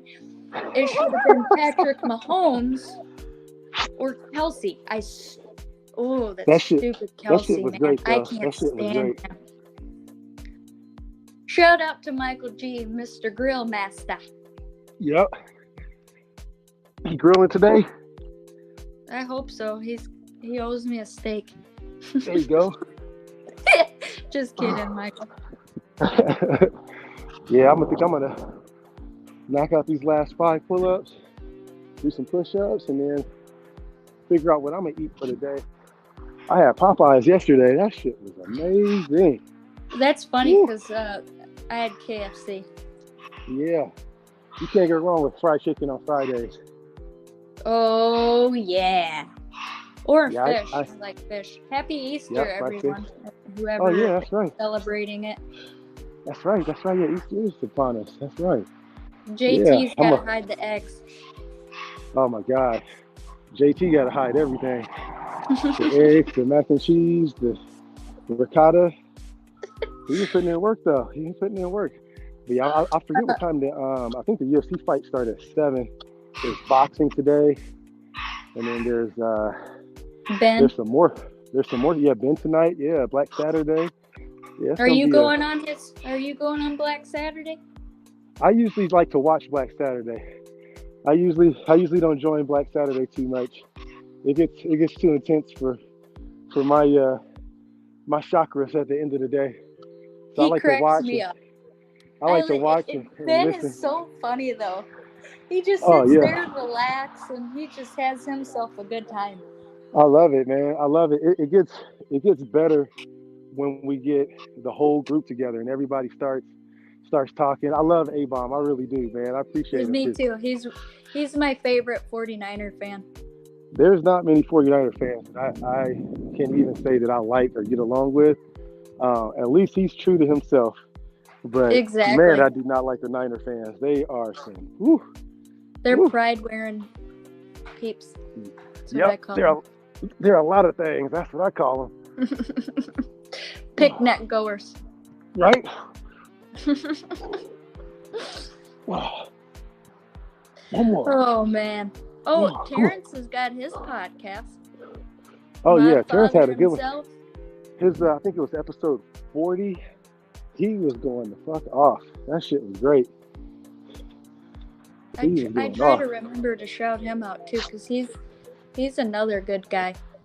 Yep. Exactly. Raphael I watched him at WrestleMania this year, the first night, and he's got them other guys take it over, but I'd rather listen to Raphael. He knows his shit when it comes to fighting. Oh yes, I was listening to him yesterday on Gabe's show. Yep, me too. He's really smart. I like the older days with UFC fighting when Randy Couture was there, Chuck Liddell, Ortiz, all them guys. And then when Brock came in, that was pretty good. Yep. You had Ken Shamrock. Oh, I can't remember the guy who started it. Fuck. I can't. It's right there, and I can't say his name. Yeah. He was really Somebody, good. Martial somebody in the arts. chat again. Yeah, it was the dude that would show up in like the karate gis, and they would grab Yes. onto him, and they would just fuck. He would just fuck him up. Damn, what's his name? It wasn't Shamrock. Damn, forget the name. That's There was a whole when family of them. Anderson Silva. Forrest Gracie. Yeah, Gracie. Yes. Yeah.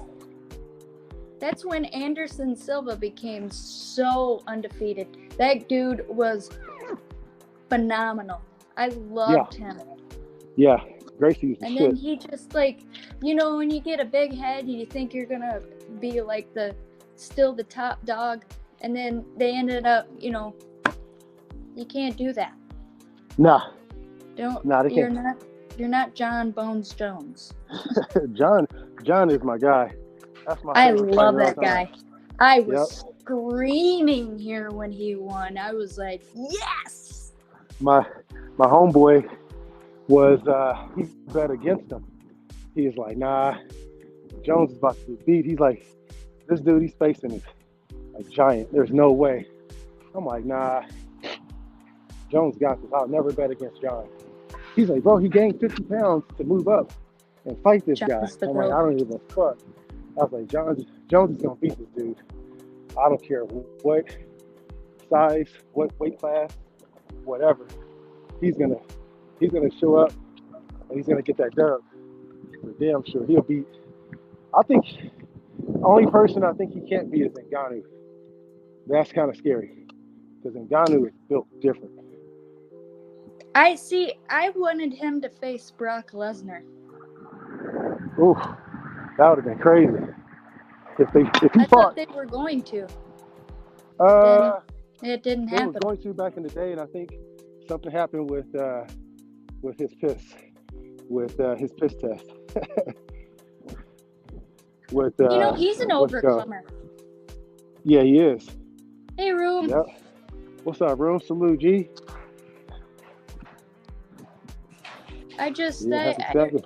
Like the UFC has just evolved in so many good ways. Yep.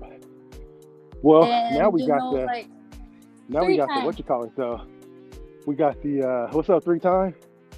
Thanks for stopping by, bro. Now we have the merger though with the WWF or WWE. Yeah. I'm a big Roman Reigns fan.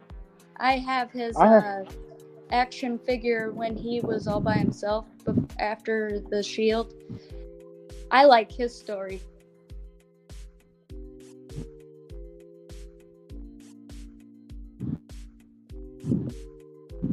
Roman Reigns overcoming too.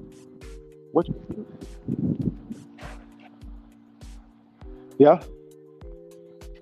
Hold up. Cancer 3 times, had to quit football. Losing my real solid dude. Yeah, I haven't seen WWE since it was WWF. Yeah, Stone Cold Steve Austin is my favorite. Always will be. That guy can smash some gears and stunner.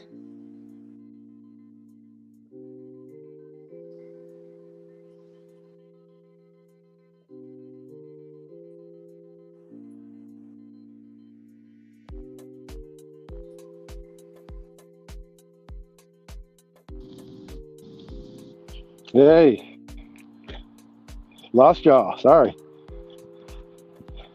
All right, let's see. Let me bring Holly back. I thought it was. Oh yeah, I lost my screen. Sorry. Oh no, I was just finishing up at the pull-up bar, so I probably lost my reception over there. But yeah, it's gonna be some good fights this week. I'm looking forward to it. But you know, like back to WWE and UFC, the women's division has gotten evolved so well as well. You got the women showing up, and then you got the women in wrestling showing up. I don't know who all your guys' favorites are with the women. My girl is gone. No, I liked Mercedes Bernardo. I think her last name is Sasha Banks.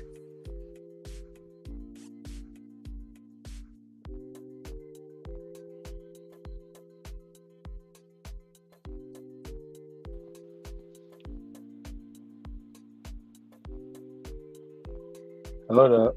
There Oh, you go. man. I got you. Now I got my connection. Yeah, My bad. we're back. Yep. So But you were I like talking that. about UFC and wrestling? Oh yeah, the women's revolution is just it's taking off. Now we just need WNBA to get up there too, because them women can play some basketball. Dude, just wait until you see Tom Brady and Mark Davis with their fucking team that they gonna have this year. Nobody even realized that Tom Brady just bought into a WNBA franchise. You know what that's gonna freaking mean? And they just won a championship too. Then they got Candace Parker. Oh my goodness, them aces. I don't know how anybody's gonna beat them. Motherfuckers is sleeping on them. They sleeping on them. And Wilson, that girl can play some basketball. Oh yeah, she's a goat. She's a baby goat. Hey, I Wild Turkey said, really remember when like her UFC had no rules attitude. when it first started? Look at that comment. Yeah, I remember that shit. Wow, that shit was crazy. Bro, you see a boxer, like one boxing glove on, trying to fight a dude in a sumo diaper on and shit. Yeah. That was crazy. Yeah. Attitude forever goated. Attitude. Yep. Yeah, attitude forever. Yep. Trisha Tori, always in my favorites. Yep. I liked. Yes, I'm the same. I liked it. The promoing for like The Rock. Nobody can promo like him besides John Cena. Did you see what he said to Sacramento? No. He did a song. He had a guitar out, and just look up Rock in Sacramento. I guess he hates Sacramento, and he had this whole guitar song, like this solo, and the fans were just. He was in the middle of the stage, lights are all dim, spotlights on him, and he was just making this song about how much he hates Sacramento, and they were like, "Boo! Fuck you, Rock! Fuck you!" It was so out of context for Rock. Well, in that era, that was spot on for him. But yeah, that shit was funny as hell. What's up, Gabe? Gabe! I enjoyed his show too last night. That was good. Thank We you all for agree, having me man. on. Gabe is our MVP. I already made mine. I don't have any ambitions of ever wanting to be an MVP for nothing. I'm happy being the Draymond Green of NWA. If I got to go rough somebody up and keep us in shape. But Gabe, for real, he's been our MVP since Dirty was down. He was on the IR this week. Gabe is that fucking dude. There go the link, Gabe, if you want to pop through. You too, MG, man. Stop on through. I'm about to get ready to I'm gonna get ready to roll something up real quick, go smoke a quick little bowl. And then we got another about 15, 20 minutes if y'all want to stop through, and then shit, me and Holly gonna get on up out of here and shit, man. But there's the link, MG, Turkey, any of you guys, man. I want to hear what you guys got to say about the fights. And then I think Gabe's gonna be going live here in a bit and talking about UFC. I'll probably hop on there before the fights. And Gabe, this time, bro, we got to do a post game. We got to do a post fight. We got to do a post fight. I know you don't want to talk that shit after the fights, but man, we got to get one in, bro. We got to get in that reaction, because that last one, the Benavidez fight, that was a good one. It went exactly how me and Gabe predicted it. Like, for real, it went exactly how we thought it would. We thought, oh, it's gonna go 12 rounds. Benavidez is gonna, outlast this dude, knock the shit out of him, or probably, outbox him, outperform on the cards, and it's exactly what happened. I think with this one, Stylebender is gonna knock Pierre out. He's gonna give him a kick to the face, knock him out, and it's gonna be in the third round. This is my prediction. That's my guess. I like him. He's got a good attitude. Yep. When you have a good character, like, I don't like Colby Covington's character. I used to like Conor McGregor until he started having a really crappy character too. And good people get good blessings. Mm-hmm. And once you start getting a bigger head, like Conor McGregor and Colby Covington, then you start getting knocked out. Yep. You know, my favorite fighters, I mean, I got a whole list of favorite, MMA fighters all the time, but the reason why you said what you just said is the reason why I think these guys are my favorite is the Diaz brothers. Yep. You know what I'm saying? You know what you get every fucking time. Yes. You see a Diaz brother at IHOP, that's going to be the same Diaz brother that you're going to get in the ring. You know what I'm saying? So I love them cats. They represent MMA so well, too. You know, when he came back after not fighting for I don't know how many years, and I watched him, I was like, yes! When he won, woo! What's up, Kev? I was like super excited. Hey, Kev. Kev's he's always on fire in the chats. I tell Kev, man, he's been stepping it up with them jokes too. He's funny.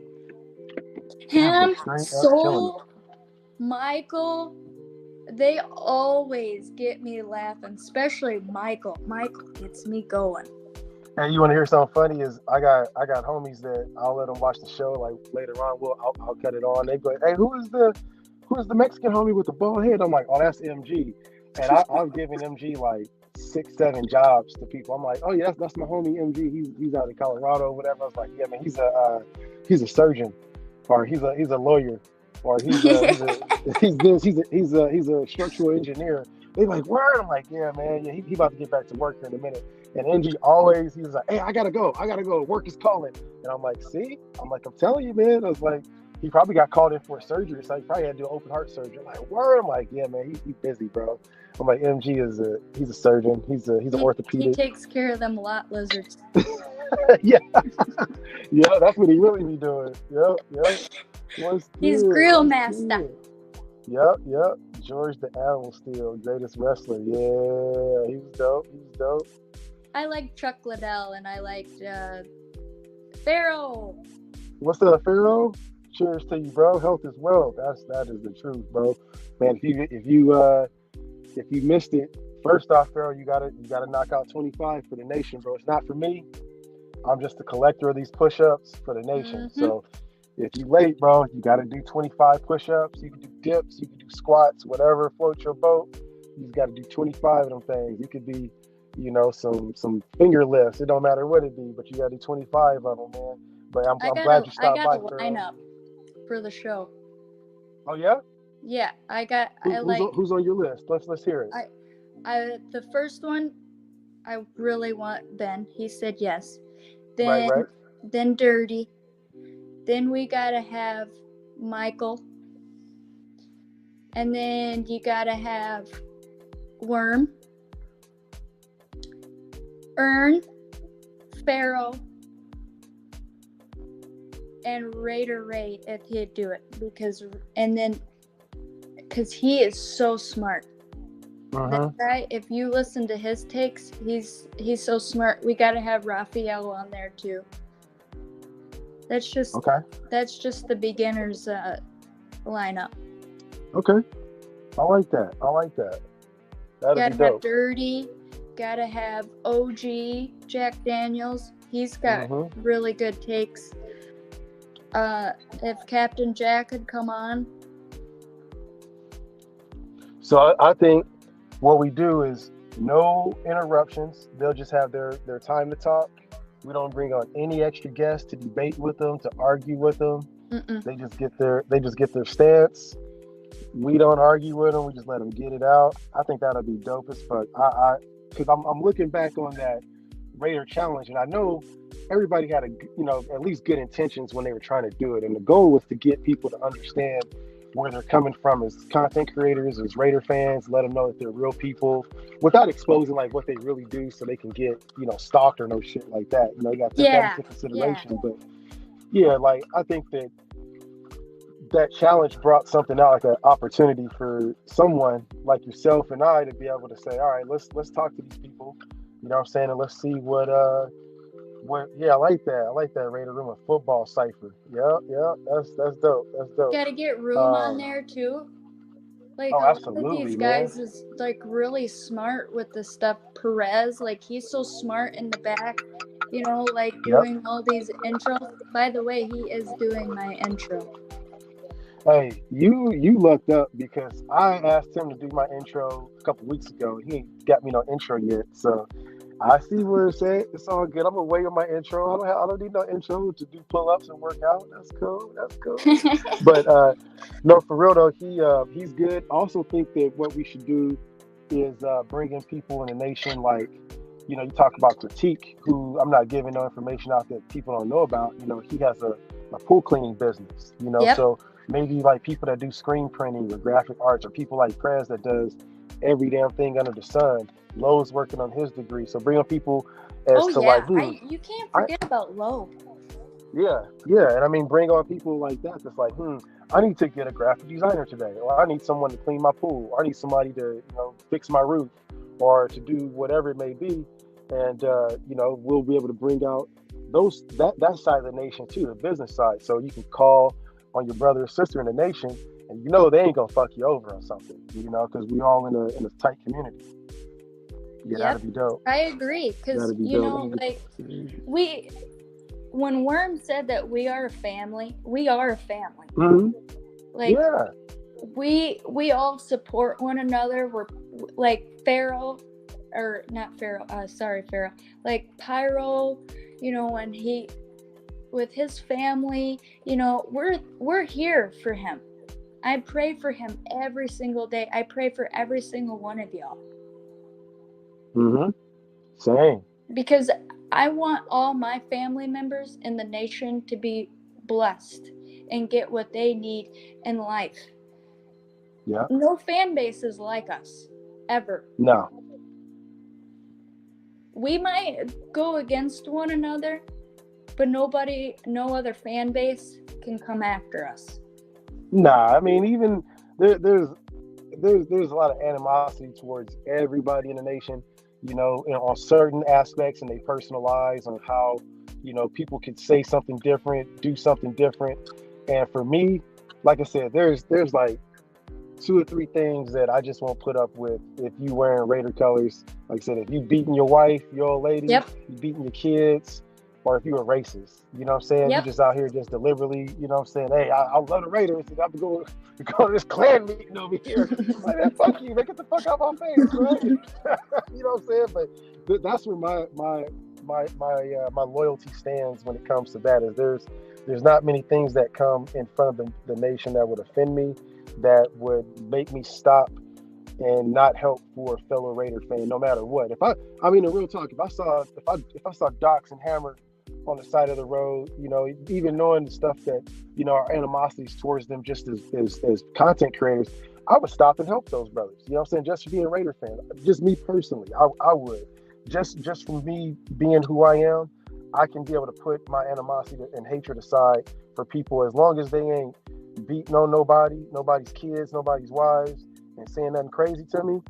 I can put all the other bullshit aside and just be a human being for other people, especially being a Raider fan. If I saw them getting jumped by a Niner fan, I'm the first one jumping in, because the shield is bigger than anything else to me. Exactly. And Exactly.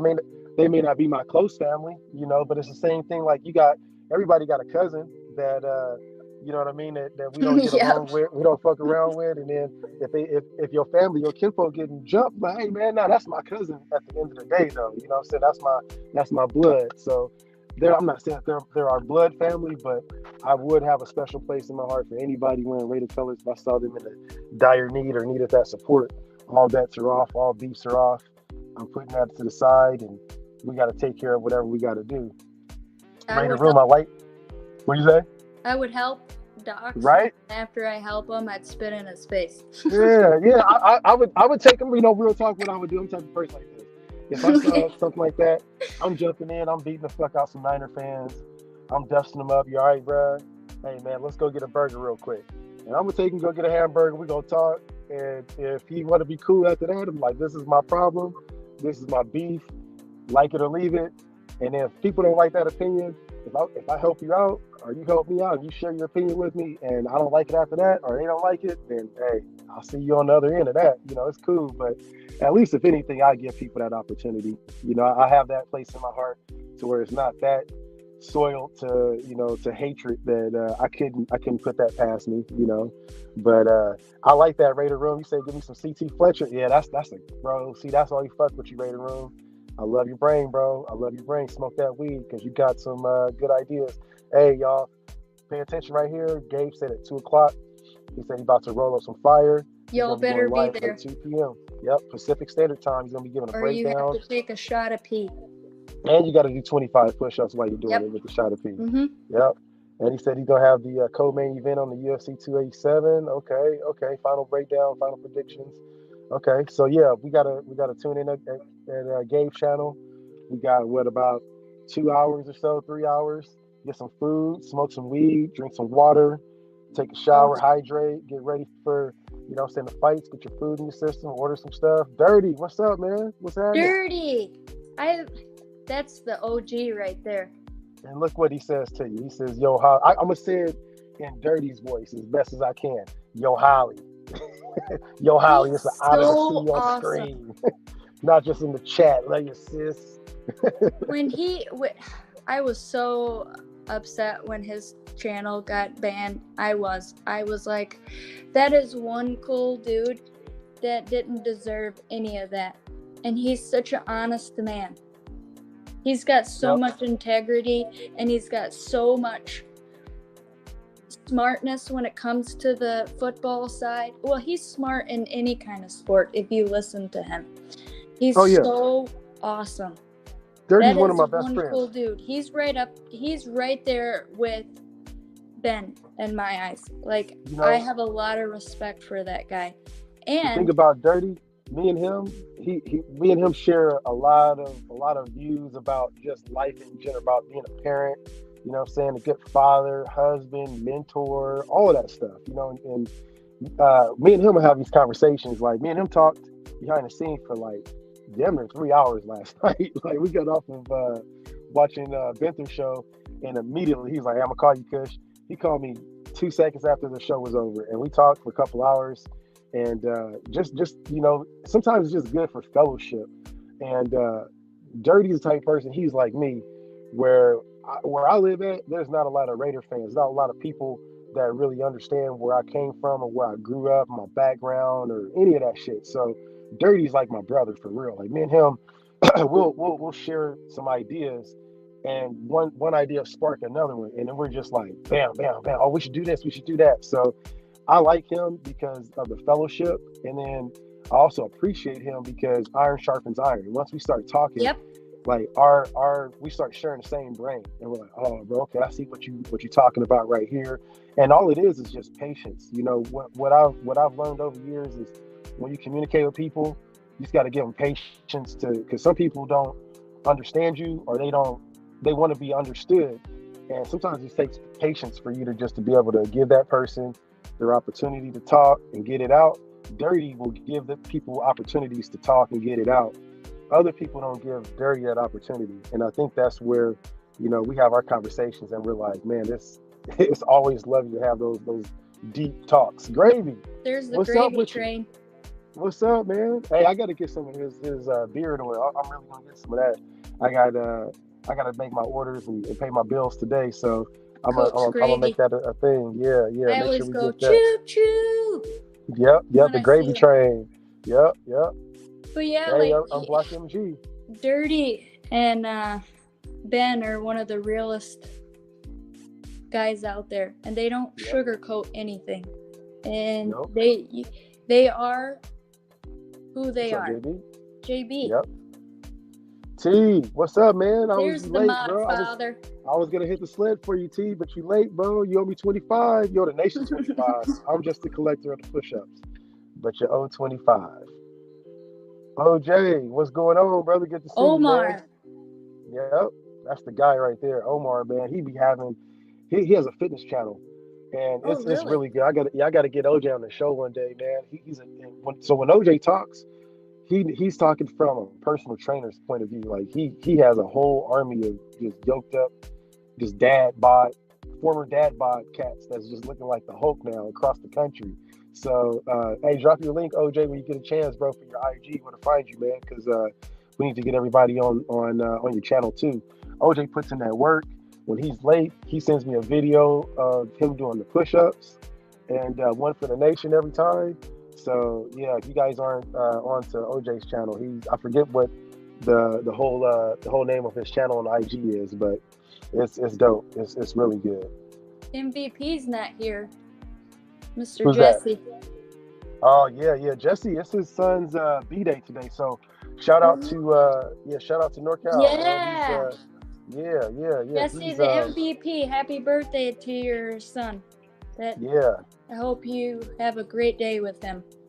I'll tell you who we Many, do many have. more. It's about to show up and get some deposits in, get his 25 in.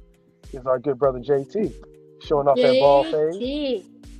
Oh no, ain't no ball fade. It's just ball. I got to cut it today. I'm trying to give you some credit, dog. I'm trying to give you some credit. I wish I could take the credit though. I can't no more, man.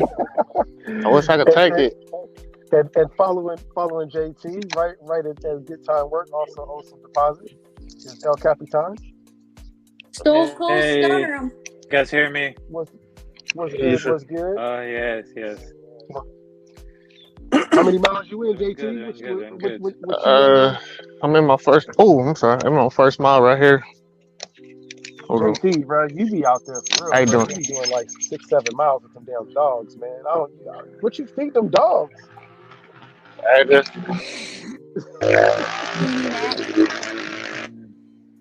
Them dogs be moving, bro. Like I Yeah, man. saw him take them like 3 hours. okay, now that he's gone. Well, nah, yeah. I was on our way to the park. I'm gonna let them go in the dog park so I get this workout in. But the park is like, can y'all hear me? Yeah. Oh, okay. Yeah. Now y'all know how it is Saturdays out here. Everybody on their bike right now. Yeah. So, but yeah, but no, I'm not. I don't know. It's like a good mile and a half there, a mile and a half back, and then I'm probably gonna walk a mile at the park. And I don't know if I can do push-ups today. Oh damn, they got the.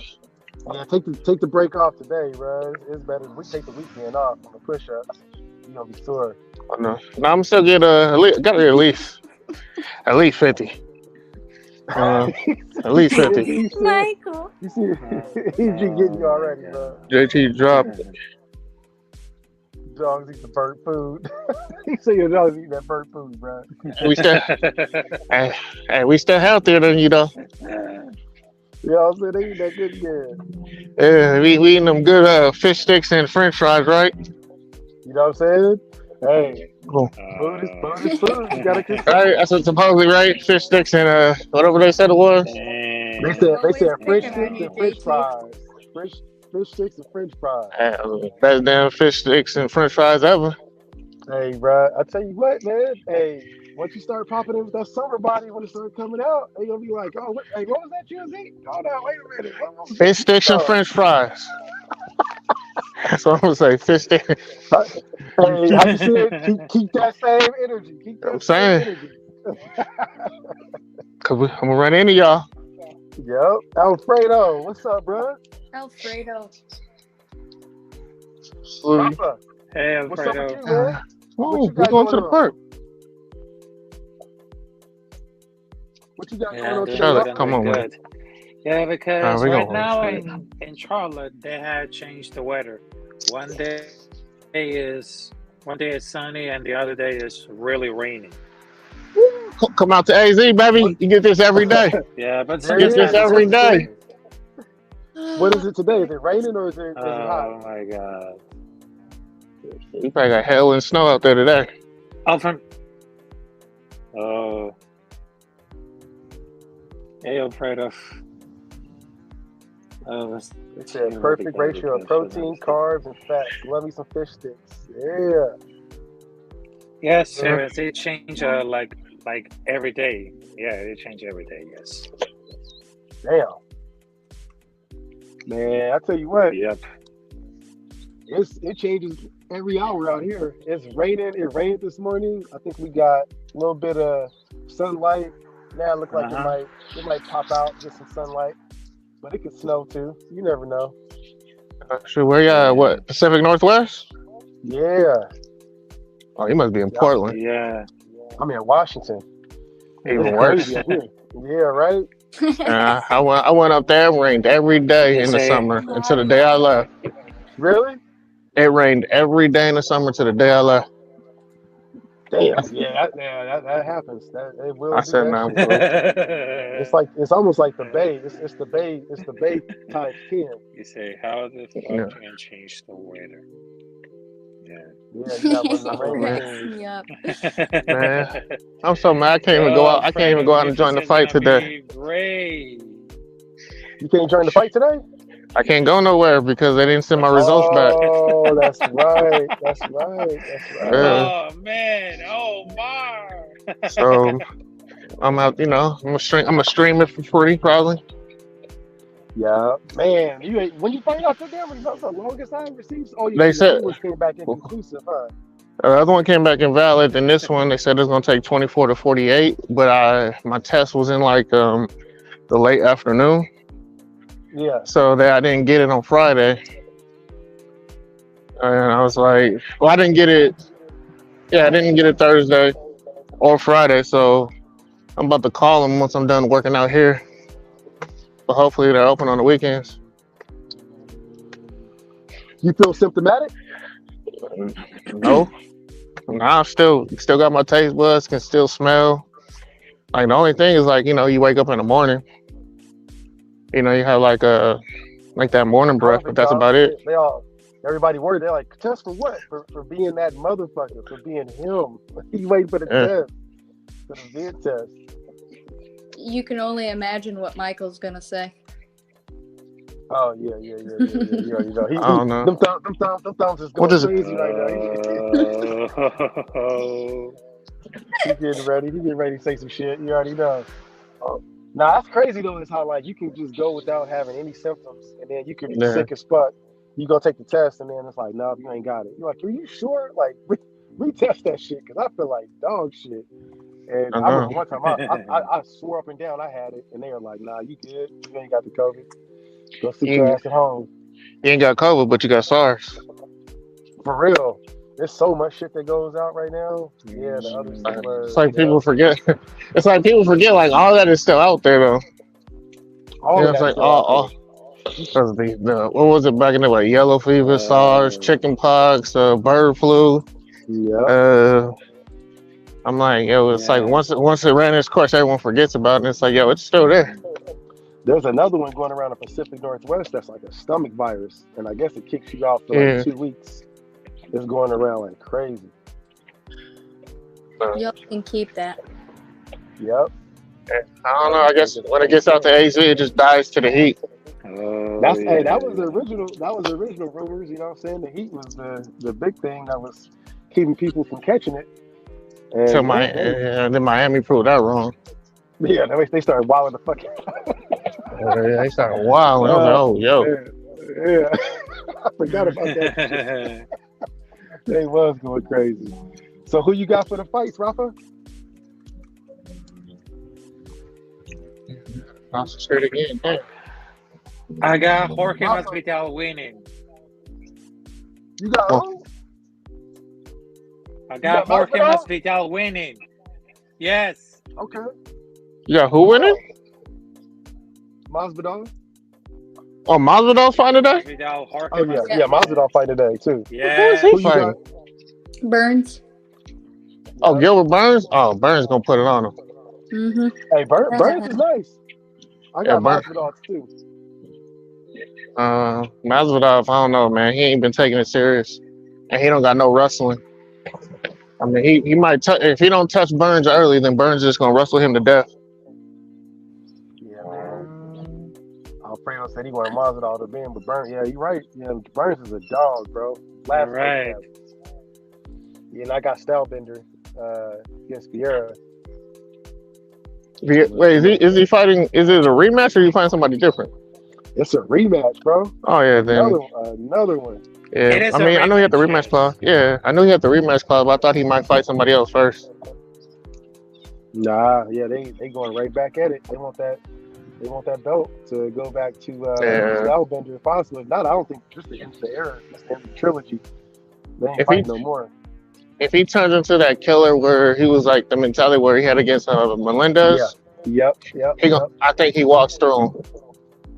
He'll walk through him, and Exactly. he won't stand and trade early, and then I think he's gonna kick his legs more. I Yeah. don't know. That's like the one thing like I haven't seen people do is kick his. Hey, I'm about to mute myself. There's like a whole parade of bikes that are about to come by. All right, for sure. It's the day to do it. It's the best. It's the best day to do it. Get on the bikes. There you go. Yes. I'm not a motorcycle guy, but man, I just know myself. I would get on them motherfuckers and go crazy, lose my shit, and be hooked on it. So I stay away from the motorcycles as much as I fucking can. But nah, I think it's gonna be some good fights. I want to see Masvidal put up a good show. It's in Miami too, right? Yeah. That's where he's fighting at. Yeah, so it's gonna be his homecoming. Yeah. He's a street fighter. People don't know, man. Like he was back in like the Kimbo Slice days, like all the street fights and shit that he was in. He was in those videos too, back in Miami. So he's going Oh back yes, home you and remember he's fighting Kimbo like a savage. Slice? Yes, Kimbo Yeah, Slice. yeah. You know his son. You know his son is a fighter now. I think his son is Yeah, a he boxer. took a lot of inspiration. He took a lot of inspiration. Oh, you gonna do your show at 3:05, Gabe? Okay, 3:05 besides 2 o'clock. Yeah, just confirm that, bro. If that's the case, then we'll make sure we let everybody know. We're gonna do it. You're gonna do it at 3:05. Yeah, Kimbo Slice son, man. He's a fighter. He's nice. He's nice. Kimbo Slice Jr. I actually He's messaged a him. freaking legend, and and he took it out like because he just saw one of those videos of Kimbo Slice, and Jorge Masvidal took an inspiration about it because he was considered like one of the street fighters, and then he made it through to the Strike Force, and of course an independent MMA companies, and then he was debuted in UFC in 2013. Yep. And then I saw him on the Ultimate Fighter. Wasn't I was excited. I mean, I don't know if I was that My damn excited. father. Yeah, yep. But yeah, I was a big fan of Kimbo. I thought he was about to do it, and then he ended up just man, not really fulfilling what I wanted him to do in the UFC. I thought he was gonna be a champion, but again, that was the fandom. I was so excited. But that was one of the first, not the first video I ever seen on YouTube, but I remember that was like some of the first things that was on YouTube was the Kimbo Slice videos. Not maybe the first things, but when it started getting real good, and what made him known was his YouTube videos. I remember pulling those up and showing my friends, and they're like, "Yo, man, who the hell is this guy?" I'm like, "It's some buff ass dude in Miami, just busting people up in their backyard and shit." It was crazy. And then yeah, man, he was taken from the world early, man, too early in my opinion. Oh yeah, Miami 305. Oh, 305. Oh, the zip code or the area code. Yeah, okay. Oh I got you. yeah, I got you. that's the area I think it's my code from the showtime. Miami. Okay. Yeah, 305. Yeah, that's right. Yeah, Mr. 305. Yeah. I thought you were talking about your showtime. So yeah, Gabe's show still on at 2 o'clock. So okay, cool. Yeah, we just giving a shout out to Masvidal. So he's showing his prediction. So he think that's what's gonna happen. Raphael rollerblades with Daisy Toots. Oh my god, my G. Those street fight videos. Yeah, those street fight videos. Those mugs. I don't even know if they still have those on the internet anymore. They probably banned it because it was so damn violent. But that shit was great, man, back in the day. Yeah, Kevin Ferguson Jr. Okay, that's Kimbo. Okay, that's his name. It's Kevin Ferguson Jr. Oh, Kevin Ferguson Jr. Oh, okay. Yeah. I remember seeing Kimbo though, man. He knocked out a dude's eye socket. Like that shit was bare knuckle. It's crazy. It was crazy as hell. Rafa, you're really smart with the UFC. You're really smart. Yes, and I remember that because that era of 2000 was pure gold because they had some amazing fighters, and of course from 2010 to the present, I mean, it changed a lot. because it's all about because they just changed it about it. And since 1990, because that was the first one, it was 1993. It was the first one. It became like in the pay-per-view. But right now it seems like they have the contract. They had the TV, and of course they had the contracts right here. But yes, I think the brother Diaz, it's the most like they have so much chemistry between the stream and of course the aggressive thing at the UFC. But yes.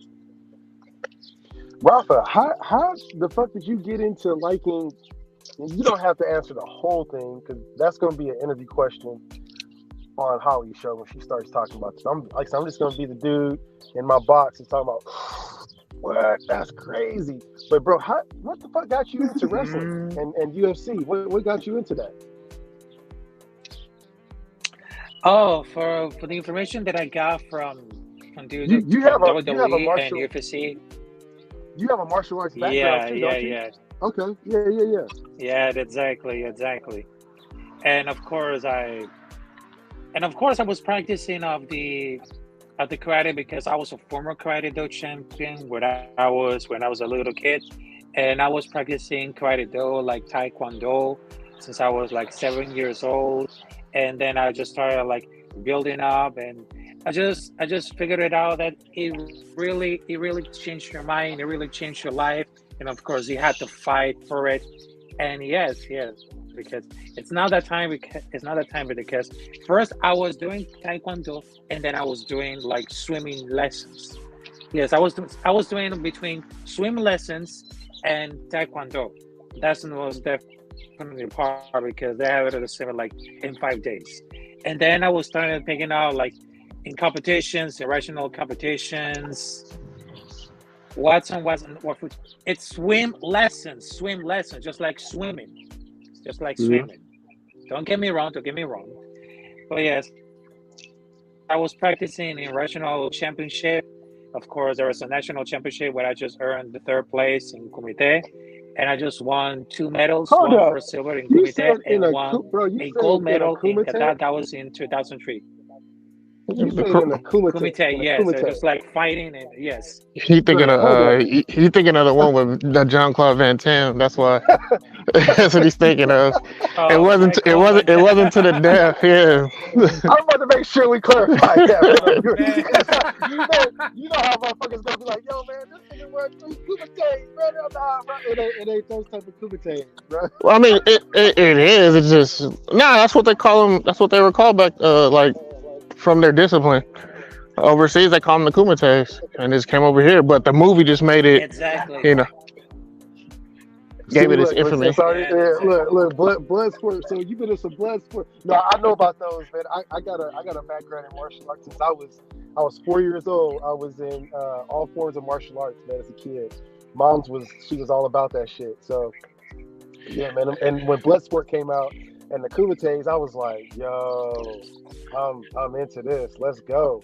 You know what I'm saying? That just helped catapult the sport. So I love that, bro. So you had your background. So you took 3rd place. What type of age group were you in when you took 3rd place? Was that 7 years old right off the bat?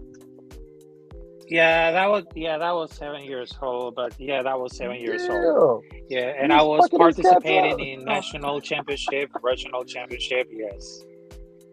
You just you regular know Joe me, Rogan. Terrence. You know me because I had the same name as a Ninja Turtle. But yes, I was practicing karate for like 10 years. Yes. Oh, you Joe Rogan then? Yeah. Straight up. But yeah, that's awesome, one thing that it taught me about the karate do is about discipline, it's about respect, and it's about fight. No matter what happens like that, but you have to fight for it.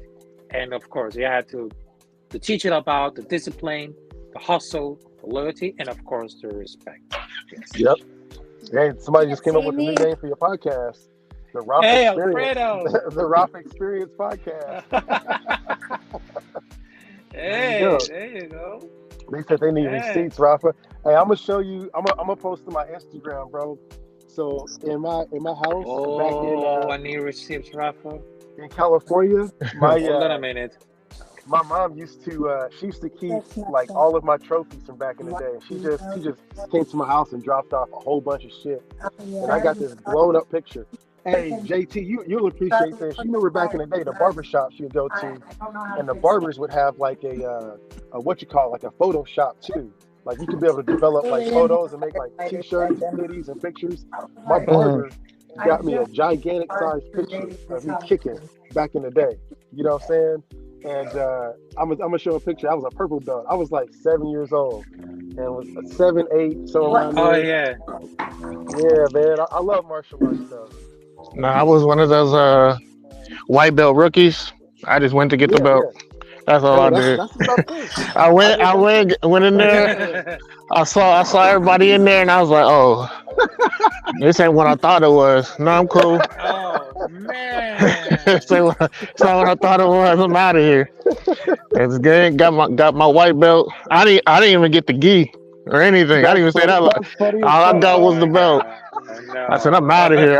All I saw was the yeah, yeah. I was like, yeah, I'm out of here. Yeah, I ain't gonna lie, I was out of there. And That's and what funny made as and fuck. what made me mad, this was back when they used to do it at the Boys and Girls Club. They take up the Yeah, gym time. I'm like, man, yeah, because I was like, okay, they in the gym. I just joined so I could be in the gym so I could get some shots up or do something. Nah, it wasn't even that. yeah. I got Hey, up out of there real fast. I tell you what, man. Shout out to my mom's man, cause she saw. Bro, I was 4 years old. My mom was like, "Nah, you overly aggressive. You got too much energy, boy." And she threw me in karate. And I remember like, so I was one of the younger kids, so I was just learning. You know what I mean? And so when I got to like the age of like 12, 13, they would put me up against like the kids in my age. Oh, look at Rafa. Oh shit. Hey, Look, baby, keep yeah, that that's Oh, rolling. so that's cool, it. Rafa. Oh, That's hey, awesome. he bringing out the receipts. He bringing out the receipts. He You said, "I asking go they pop showers? my cat." Yeah, that was one of the Uh, photos. That was in Even doing it. Yeah, 2003. That was in okay. 2003. That's That what's hey, was up, hey, almost man. 10 hey, years. That was almost hey, 10 years. Yeah. Raph, tell him, hey, run up if you want to. Run up if you want to. That's what Raph is telling me right now. Yeah, he said he said try me if you want, He motherfucker. tell Hey, me one. don't get it twisted. I may look, Yeah, I may look like this, but you gonna find out the hard yeah. He way. said don't fuck around and find out. That's what's up, Rafa. Salute, bro. Salute. Hell yeah. That's that. Yeah. I knew it. I knew it. Hey, you see, Holly? That's expert questioning. You know what I'm saying? Asking the right question, you Oh find yeah. out some shit. You know what I'm saying? But yeah, man, I remember when I was like 12, 13, and I started actually like, you know what I'm saying, putting on the kids my age. I was whooping their ass. And I started, you know what I'm saying, feeling myself. So it's like, all right, it's like, hey sir, we gonna put you in they like show up on Thursday. And I'm like, what? I'm like, what's going on Thursday? Like you get to go with the adults. And I'm like, okay, yeah, I'm about to fuck them up too. You know what I'm saying? So I go in there with the same thing, like I'm thinking I can do my shit on them. So they put me in with this dude that he worked for the post office first off, and this was back in the early '90s, right?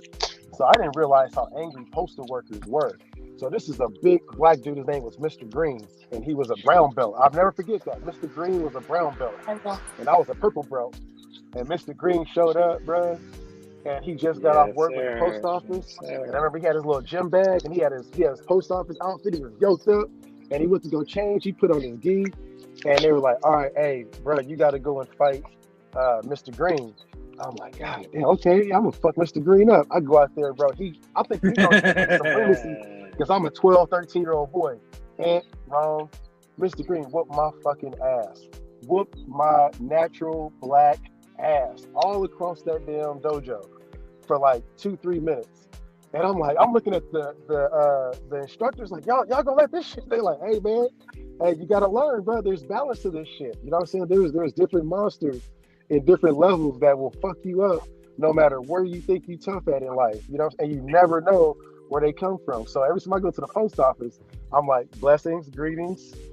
How are you today? Because you never know, man. It may be that fucking Yeah. ninja behind that damn that motherfucking uniform and shit. I'll be like, Mr. Green, bring that ass here. I'm older now. I'm older Hey, that's now. yeah, for real. What's up, Mr. Green? You know what I'm saying? I'm that. Nah, Mr. Green probably still old as fuck, like still with my ass, bro. Because it was like some Shotokan shit, bro. It looked like he was doing that shit where like he'll just barely hit you, and I was flying in front. Bro, it looked like that. Like it was bad. It was crazy. Salute Gord, what's up, man? They said it's Photoshop. I think that was Oh, real. you be I think that careful, was Mod real. Father. Hey, since it's Photoshop, hey, go try them then. Go try them. Right. I'll show you Photoshop. Walk up on me. Yep. Black Sure. That boy Saturday said, tonight. boy said It's he was gonna a be damn Rafa fireman. versus That Mod background Father. Hey, he get you with that little scissor kick. Get him up Hey, out of there. look what Raider Room said. That's facts. Yes, the quiet ones. Yeah, yep. I probably got hands. Yeah, bro, that's true. That's what I've always learned, bro. The quiet ones, you know what I'm saying? That's the ones you got to watch out for because they'll be like, oh wait. Hey, I tell you what, another one that you do not want to fuck with is Truly. If you guys know Truly Tony, don't fuck with Truly Tony. He's all happy go lucky jokes, but that motherfucker. I listen to some of the stuff that he talks about how to choke people out effortlessly. Don't fuck with Truly. Truly will choke your ass out. For real. So he has his fight show for a reason. Yeah, bro, he will really fuck you up. Yeah, Rafa low key dangerous. That's right, man. Low key dangerous. Look at his shirt. Do you think he wears Stone Cold Steve Austin on his shirt for a reason? They try to set you up with a fight against Hammer. Hell yeah, I got money. Yeah. Fight against Hammer. Please do take him out. They got to show up first.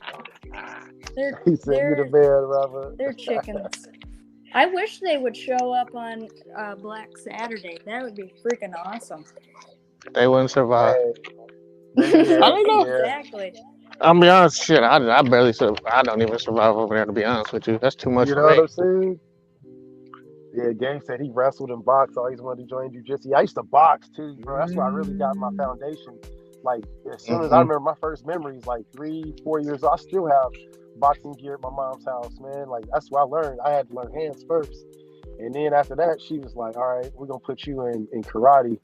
And I had to learn doing knuckle push-ups and all that shit. Man, I was in that era, bro, in the 90s, man.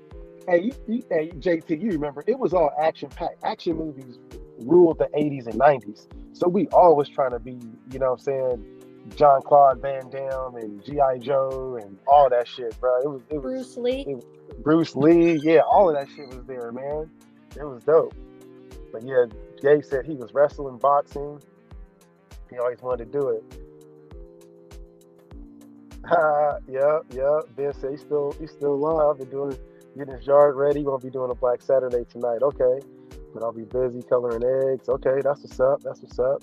Getting ready for Easter stuff tomorrow. Yeah, man. Yeah, we still alive, man. We just chilling. Wasn't nothing else going on today. Hello. Yep. We got you. Oh, okay, nah. And I was saying that. I was saying, yeah, Steven Seagal era. Do you feel cheated about Steven Seagal now? Oh, absolutely. I ain't gonna lie, I used to think he would beat up Jean-Claude Van Damme, then I found out he ain't shit. I ain't gonna lie, that kind of hurt. I mean, I was looking at Jean-Claude Van Damme just from, you know what I'm saying, how ripped that motherfucker was from back in the day. You knew he was that guy. But you know who really was that dude was, you remember Bolo from back in the movies? That ass up Asian dude? He was really that dude because he was in the Bruce Lee movies. Yeah, Bolo and Chuck Norris. Yep, Chuck Norris was that motherfucker too. Chuck Norris will really fuck you up in real life. I feel bad. Yep. I was like, I thought Chuck was the fraud and Steven Seagal was the real one. But then you start seeing it, and the older I got, I was like, man, that hand stuff he be doing I'm gonna smack the crap out of him if he tried that hand stuff with me. And then I heard, did you hear about him getting beat up by his stuntman and shitting himself when he tried to fight his stuntman? That shit was hilarious. Yeah, that was on that movie. What was that movie? Was it Under Siege or was it the no, the one with DMX. The one with DMX. What was it? Is it Cradle to the Grave? No, not Cradle to the Grave. I think it was Cradle to the Grave. Or what was the one with the Leah? Oh, I like her. Oh. What was the name of that one? Romeo Must Die. Romeo Must Die. I was Romeo Must Die because that's the one with Michael J. White was in, wasn't it? Yep. Yeah, Yep. Michael J. Hey, White Michael, too. bro, I was just about to say, Michael Jai White. You do not want to fuck with Michael Jai White. He will fuck Yeah, you up in real life. He played Spawn. yeah. That shit, the voice of Spawn, he killed that role. And then he played Black Dynamite. That shit had me Oh, dying. that's the one right there. That's the movie. Have you seen the cartoon? Nah, I seen the movie.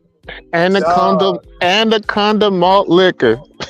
listen, go to Cartoon Network. Go to Cartoon Network Oh. and Oh go and damn. watch Black Dynamite cartoon. That shit is a continuation from the movie, and they bro, they got this one scene that talks about like it's basically like the Chappelle show. You know what I'm saying? And they Hmm. just take like these 70 characters and they just recreate like their origin story. And they had one about Michael Jackson, and they were talking about how Michael Jackson's dad just kept popping out a whole bunch of babies in Gary, Indiana, and one night his mom got visited by aliens, and the aliens is what got Michael Jackson's mom pregnant, and so the pops was just covering it up and was like, "Hey man, we just gonna have this mask over you, you know what I'm saying, and everything's gonna be good." And Black Dynamite figured that shit out because the little boy Michael Jackson as the alien was fucking up, and he was trying to do some crazy shit. So Black Dynamite whooped his ass, and he knocked off the mask, and he found out that he was an alien. So, long story short, the origin story about how Come on. Michael Jackson was really an alien was just well written into this cartoon, and it'll have you fucking dying, bro. They have one about Jaws, the remake of Jaws, about how Jaws doesn't eat black people. Like black people was out in the water, and Jaws would bite We them were and eat never them in the back water. We was never in the water. Oh. Bruh, this shit was crazy. They have one about I think they have one about Chuck Norris too. But the cartoon it's just unfiltered. It's better than the movie in my opinion because Oh, they so really is go it like in. Adult Swim? Yeah, it's on Kind of. Adult Swim. Yeah, Okay. it's Adult Swim. Yeah, bro, that Oh, shit I is remember so fucking that. funny. Yes. Yeah, Black Dynamite. Look up Black Dynamite cartoon. It is funny as fuck. If you like the Boondocks and all of that shit, man, Oh, it I is love watching hilarious. the Boondocks. Boondocks is funny as fuck Man. too. Oh my goodness. It sounds like I Ben. got Ben up, in the Ben. chat. Ben said he Yeah. was in his lawn about to suplex the lawn off the top rope. He listening to the shit. Oh Exit my. wounds. That's what it was. That's the name of the Exit. movie. Okay, yeah. I Thank you, couldn't think Dave. of it. Thank you. Yep. Michael Jai White is legit. Yeah, man. Got my workout in this morning. That's what's up.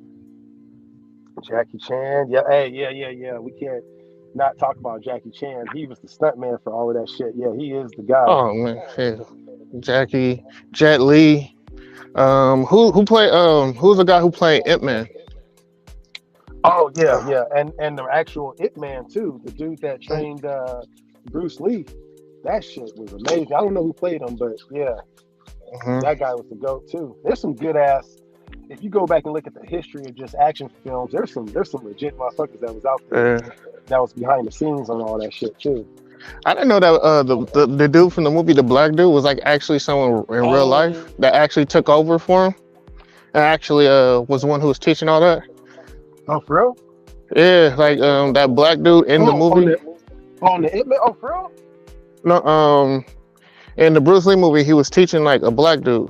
Well, that black dude Oh, was actually a real dude that actually he did teach, and yeah, he was like that dude, and like he yeah. was he was like continuing on. Like there's a whole story Yeah. about him. Facts. Yeah, they're Bruce Lee. They say he got his start because mainstream media and just basically, people in Hollywood wasn't fucking with him, and so he started opening up gyms and Yeah. studios in the hood, Mhm. and he started with teaching like the inner city, like black kids and shit. You know what I'm saying? Yeah.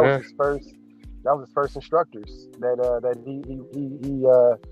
he brought to America, or that he trained in America. Yeah, Jet Yeah. Li too. Yeah. That was Jet crazy Li. what happened to Bruce Lee's kid too, Brandon Lee. Brandon, yeah, that same thing happened to somebody else recently with about the live bullets in the gun. Yeah, I just that's don't understand that. yep, Oh, it happened with yeah. Stephen Baldwin, and he got sued. They sued him. I don't think the guy died though. Did the guy die or no? Nah, But I know Stephen Baldwin uh, they got his ass. Even though he wasn't responsible, like he wasn't the one handling it, they took him for a lot of money. mhm, Money. yep, yeah. That's gonna happen again too. But that one with Brandon Lee was crazy too. That I don't remember all the details behind it, but I remember listening to the fact behind it when it first came out. It was like, what the fuck? That shit is wow. Yeah, that first one died. Yeah, it was Johnny Yen. Okay. Damn. Brandon was Well, really good. I liked him. Yeah. But look, I'm about to hit I'm gonna these. get ready Oh, to. I can't even. Yeah, I'm getting ready to do the same thing. I'm about to get ready to shut it down. You guys, JT, you got it. Well, we already lost JT. Looks like we lost reception. So Holly, what you got? You got any last comments? When we get up on our, we almost 3 hours deep in this shit. And Oh yeah. Modfather told me to update my phone, and I did, so I didn't get kicked off of here. Thank you, Modfather. Okay. Trying to add you on right now, JT, but I don't know why I keep losing you. Rafa, what you got? Anything you want to leave with the weekend? You got your predictions out there? Anything else you got for the Yes, weekend? I got my predictions ready. Yeah, I'm about to go to help with Raider game and doing some predictions. But yes. I just That's wanted good, to good. say have a great one, and of course have a great weekend. Have a Yeah. Easter Sunday, which is tomorrow, and of course I appreciate it to have a conversation with you guys, with the coach, always with the workouts. Holly, JT, next time do not burn your cook, okay? Because you need a cookbook, okay? Because you know how to teach you. Hey, cookbook is coming. Cookbook is coming. And I didn't burn the last time. If y'all saw what I had, Kush saw it. JT But Burn cookbook. your meat, JT okay? got yeah, a cookbook. Please do not burn you your sure? meat. Hey, and I'm gonna send it to Ben too. I'm gonna send him out. You know how No. to grill chicken. Nah. I'm gonna send how to grill chicken. But I don't do red meat, so that's the thing. I miss red meat. I miss ribs and all that, but I don't do it. Yeah, I feel that. But I'm about to hit these parallel boys right here for the day. Get it in. That's what I'm talking Yeah. about. Hey, don't have people don't be Yeah. sleeping on JT. JT putting in that work. Yeah, man. Remember, I told y'all I am marking dates. You know what I'm I know saying? The it. get back is gonna be real. When I say keep that energy, I'm gonna remind y'all on March 13th. Remember, Ben? I marked it down. You was talking about the Josh McDaniel thing. On March 14th, the day after, Low tried to spaz on me. I'm remembering dates. I'm gonna hold y'all to what y'all saying. And I think it was Wow. like February 26th. Kush was like, "Hey JT, you can't keep signing people." Yeah, I'm marking dates. Hey, that's my Scorpio brother right there. That's Scorpio energy right there. I'm a Scorpio too, so that's my me and JT. Keep a Yeah. track. Hey, Hey, man, we just keep the dates. I'm gonna find that day with Mike Spaz. Yeah, Mike G. Me coming to you too. You got like 2 or 3 dates. Hey, look, you see Michael, what I'm don't let saying? him Hey, get can you to see them you. over there? They stunting over there on the little. Yeah, they getting it in. Nah, I just forgot. It's like, you know. But yeah, we go ahead and jump on this. I'm like, what are they saying Yeah, in the brother. chat? Oh, great. We just Uh, said kick you out. You know what I'm saying? Yeah, man. Hey, hey, just wait see, till your look. show. What, Just wait till your show hey, come look, out. I'm April telling you. 8th, Gravy kicking out. Oh. Remember that? Marking that date. Oh Brother no. keeping tab. Choo-choo He be train keeping will it Keeping take you. tab. tab. I'm I running. got my money on the choo-choo train then. Yeah, You know what the I'm train. saying? Hey, and the train right here. The train right here. New Hey, gloves, new Big Word headgear. said, Big Word said he's back, man. He said, shit, I just took a break. I'll I'm get back. Yeah, Ralph it's on. still here. It's still. Yeah, man, we had a good panel all of a sudden, man. I was getting my pull-ups on. I was talking to Holly, and then we had Rafa hop on. Hey, where you missed it, bro? You got to rewind it. Rafa showed us his Kumite photos. He was out here been knocking kids out since he was knocking out 7-year-olds in a death match. Yep. And he showed some receipts on it. You know what I'm saying? But yeah, JT over here about to do some gymnastics and shit. And Yeah. I'm about to put this Holly, down. Holly was writing us the whole. Holly was writing a cookbook for JT. Yeah, Yeah, you can't disrespect macaroni and cheese ever again, JT. that wasn't first off. The fact that you keep calling it mac and cheese is a problem because it wasn't mac and cheese. That's how I know. See, you need to get back. See, I almost said something that was kind of a little, sexist. I don't get offended though. No, it's not you. It's everybody else who get It's, offended. he No, was like, it's him. He's like, it's not you, it's me. yeah. I'm sorry, this ain't Black Saturday, so I was gonna say, you can't just go ahead, get back, go back in that room over there. I was gonna say, go back in that room over there, but I'm not gonna say it. But I'm not. Um, hey, you know what? Yeah, I'm about to go hop on peanut. the, Oh yeah, your peony and cheese. yes, cheddar penne. That's what it is, the cheddar penne. Right? It's a JT cheddar penne. Oh my god. Hey, you know what? I'm about to ask him if I can hop on this bike.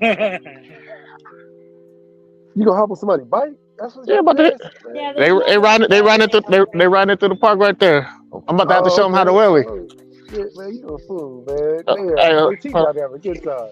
I'm telling you, man, my people out here. Hey, now we on it's Raider Nation channel. They think they want to see me hit a wheelie on that. Y'all want to see me hit a wheelie on that? Hey, man, you got health insurance? I got health insurance. Well, then get on that motherfucker. Nah, I'll do it next time. I ain't gonna do it right now. I'll do it next time. I ain't gonna be able to hold on to it. Hey, just wait till we get super chats. Then we'll do that. You know what I'm saying? We'll give it away to a good fund or something. Oh, there you go. There you go. Yeah. I'm out here. I'll do it next time. Tell him JT he's got got a that. cool mullet. There's like 5 of them over there. The other ones are coming right now. Oh damn, they might actually have me do it now. Yeah, there's no Black Saturday tonight, T. Let me see if I can find it, bro. Damn, it was way up in the chat. But Ben said that he's not gonna have a Black Saturday tonight. Oh well, yeah, I got a little bit of Black Saturday today then. Yeah, here we go. He said, I've been getting my yard ready for tomorrow. I won't be doing a Black Saturday tonight as I'll be busy coloring eggs, getting ready for my Easter stuff tomorrow. So yeah, y'all, no Black Saturday tonight. No Dirty Loon tonight show. I think Loon may be getting on. I was talking to Dirty last night, late last night. So I don't know if he's gonna be hopping on or not. But man, wait till y'all see what Loon got going. Homie is getting together a hell of a studio. Or Dirty's working on. Dirty's got a hell of a studio. He's working on getting his backdrop set up where it's gonna be an actual, you know what I'm saying, Raider cave. And it looks dope. He was telling me some of the concepts that he's working on, so I'm excited. He's gonna be showing up Monday. I think he's gonna be showing up Monday morning to get his workout on with us too. So yeah, man, make sure you guys pop up and get your workout on with me and Dirty as well, and the rest of the gang here. You know what I'm saying? So yeah, man. On that note, I'm gonna get ready to hop up out of here. I gotta get ready to get my funky ass in the shower. Eat. I'll probably go live with Gabe. I'll hop on with Gabe. So I'll catch y'all here in about 2 hours. You know what I'm saying? I know JT about to get his workout on. JT be low key be getting these miles. JT, what mile are you on, bro? You on probably like what, mile 3, 4? Now it's like stop walking. Nah, we've been on for an hour and a half. You ain't stopped walking since, bro. I don't know. I don't keep track. I think it's like a mile and a quarter to the park from my house. It'll be a mile back, and then it's a pretty big park. So I'm walking around, just hitting all the stations. So I don't know. Bro, probably like around 2.5, maybe 3. Yeah, you probably hitting about close to 3 miles by now because we've been on for about an hour and a half at least. So yeah, man. Well, shit, y'all. I appreciate y'all for hopping on. I got to get ready. Appreciate you. They got was fun. They got a whole soccer tournament that's going on right here right now. So they got to give up some parking space here in a minute. But yeah, I'll catch y'all in about 2 hours, man. Like I said, hey, Jaffa, man. Hey, appreciate you showing the photos, bro, and sharing a little bit about yourself. That's just the warm up to get you going on Holly's show. You know what I'm saying? Like I said, I'm gonna be her co-host on that one. But it's gonna be she just gonna ask all the questions. I'm gonna be sitting there looking at all the pictures. So bring your receipts when you come on the show. When JT show up, you know what I'm saying? We're gonna bring a dirt bike out, have him do some wheelies. I'm telling next Saturday when I'm feeling better, I'm gonna hit the wheelie. He said he's gonna be out here next week. I'm gonna hit it for you. I'm gonna try to hit it for you. I can get it up, but I'm gonna try and hold it. I'm gonna try and hold it. All that working. I'm gonna try and hold it. I can get it up.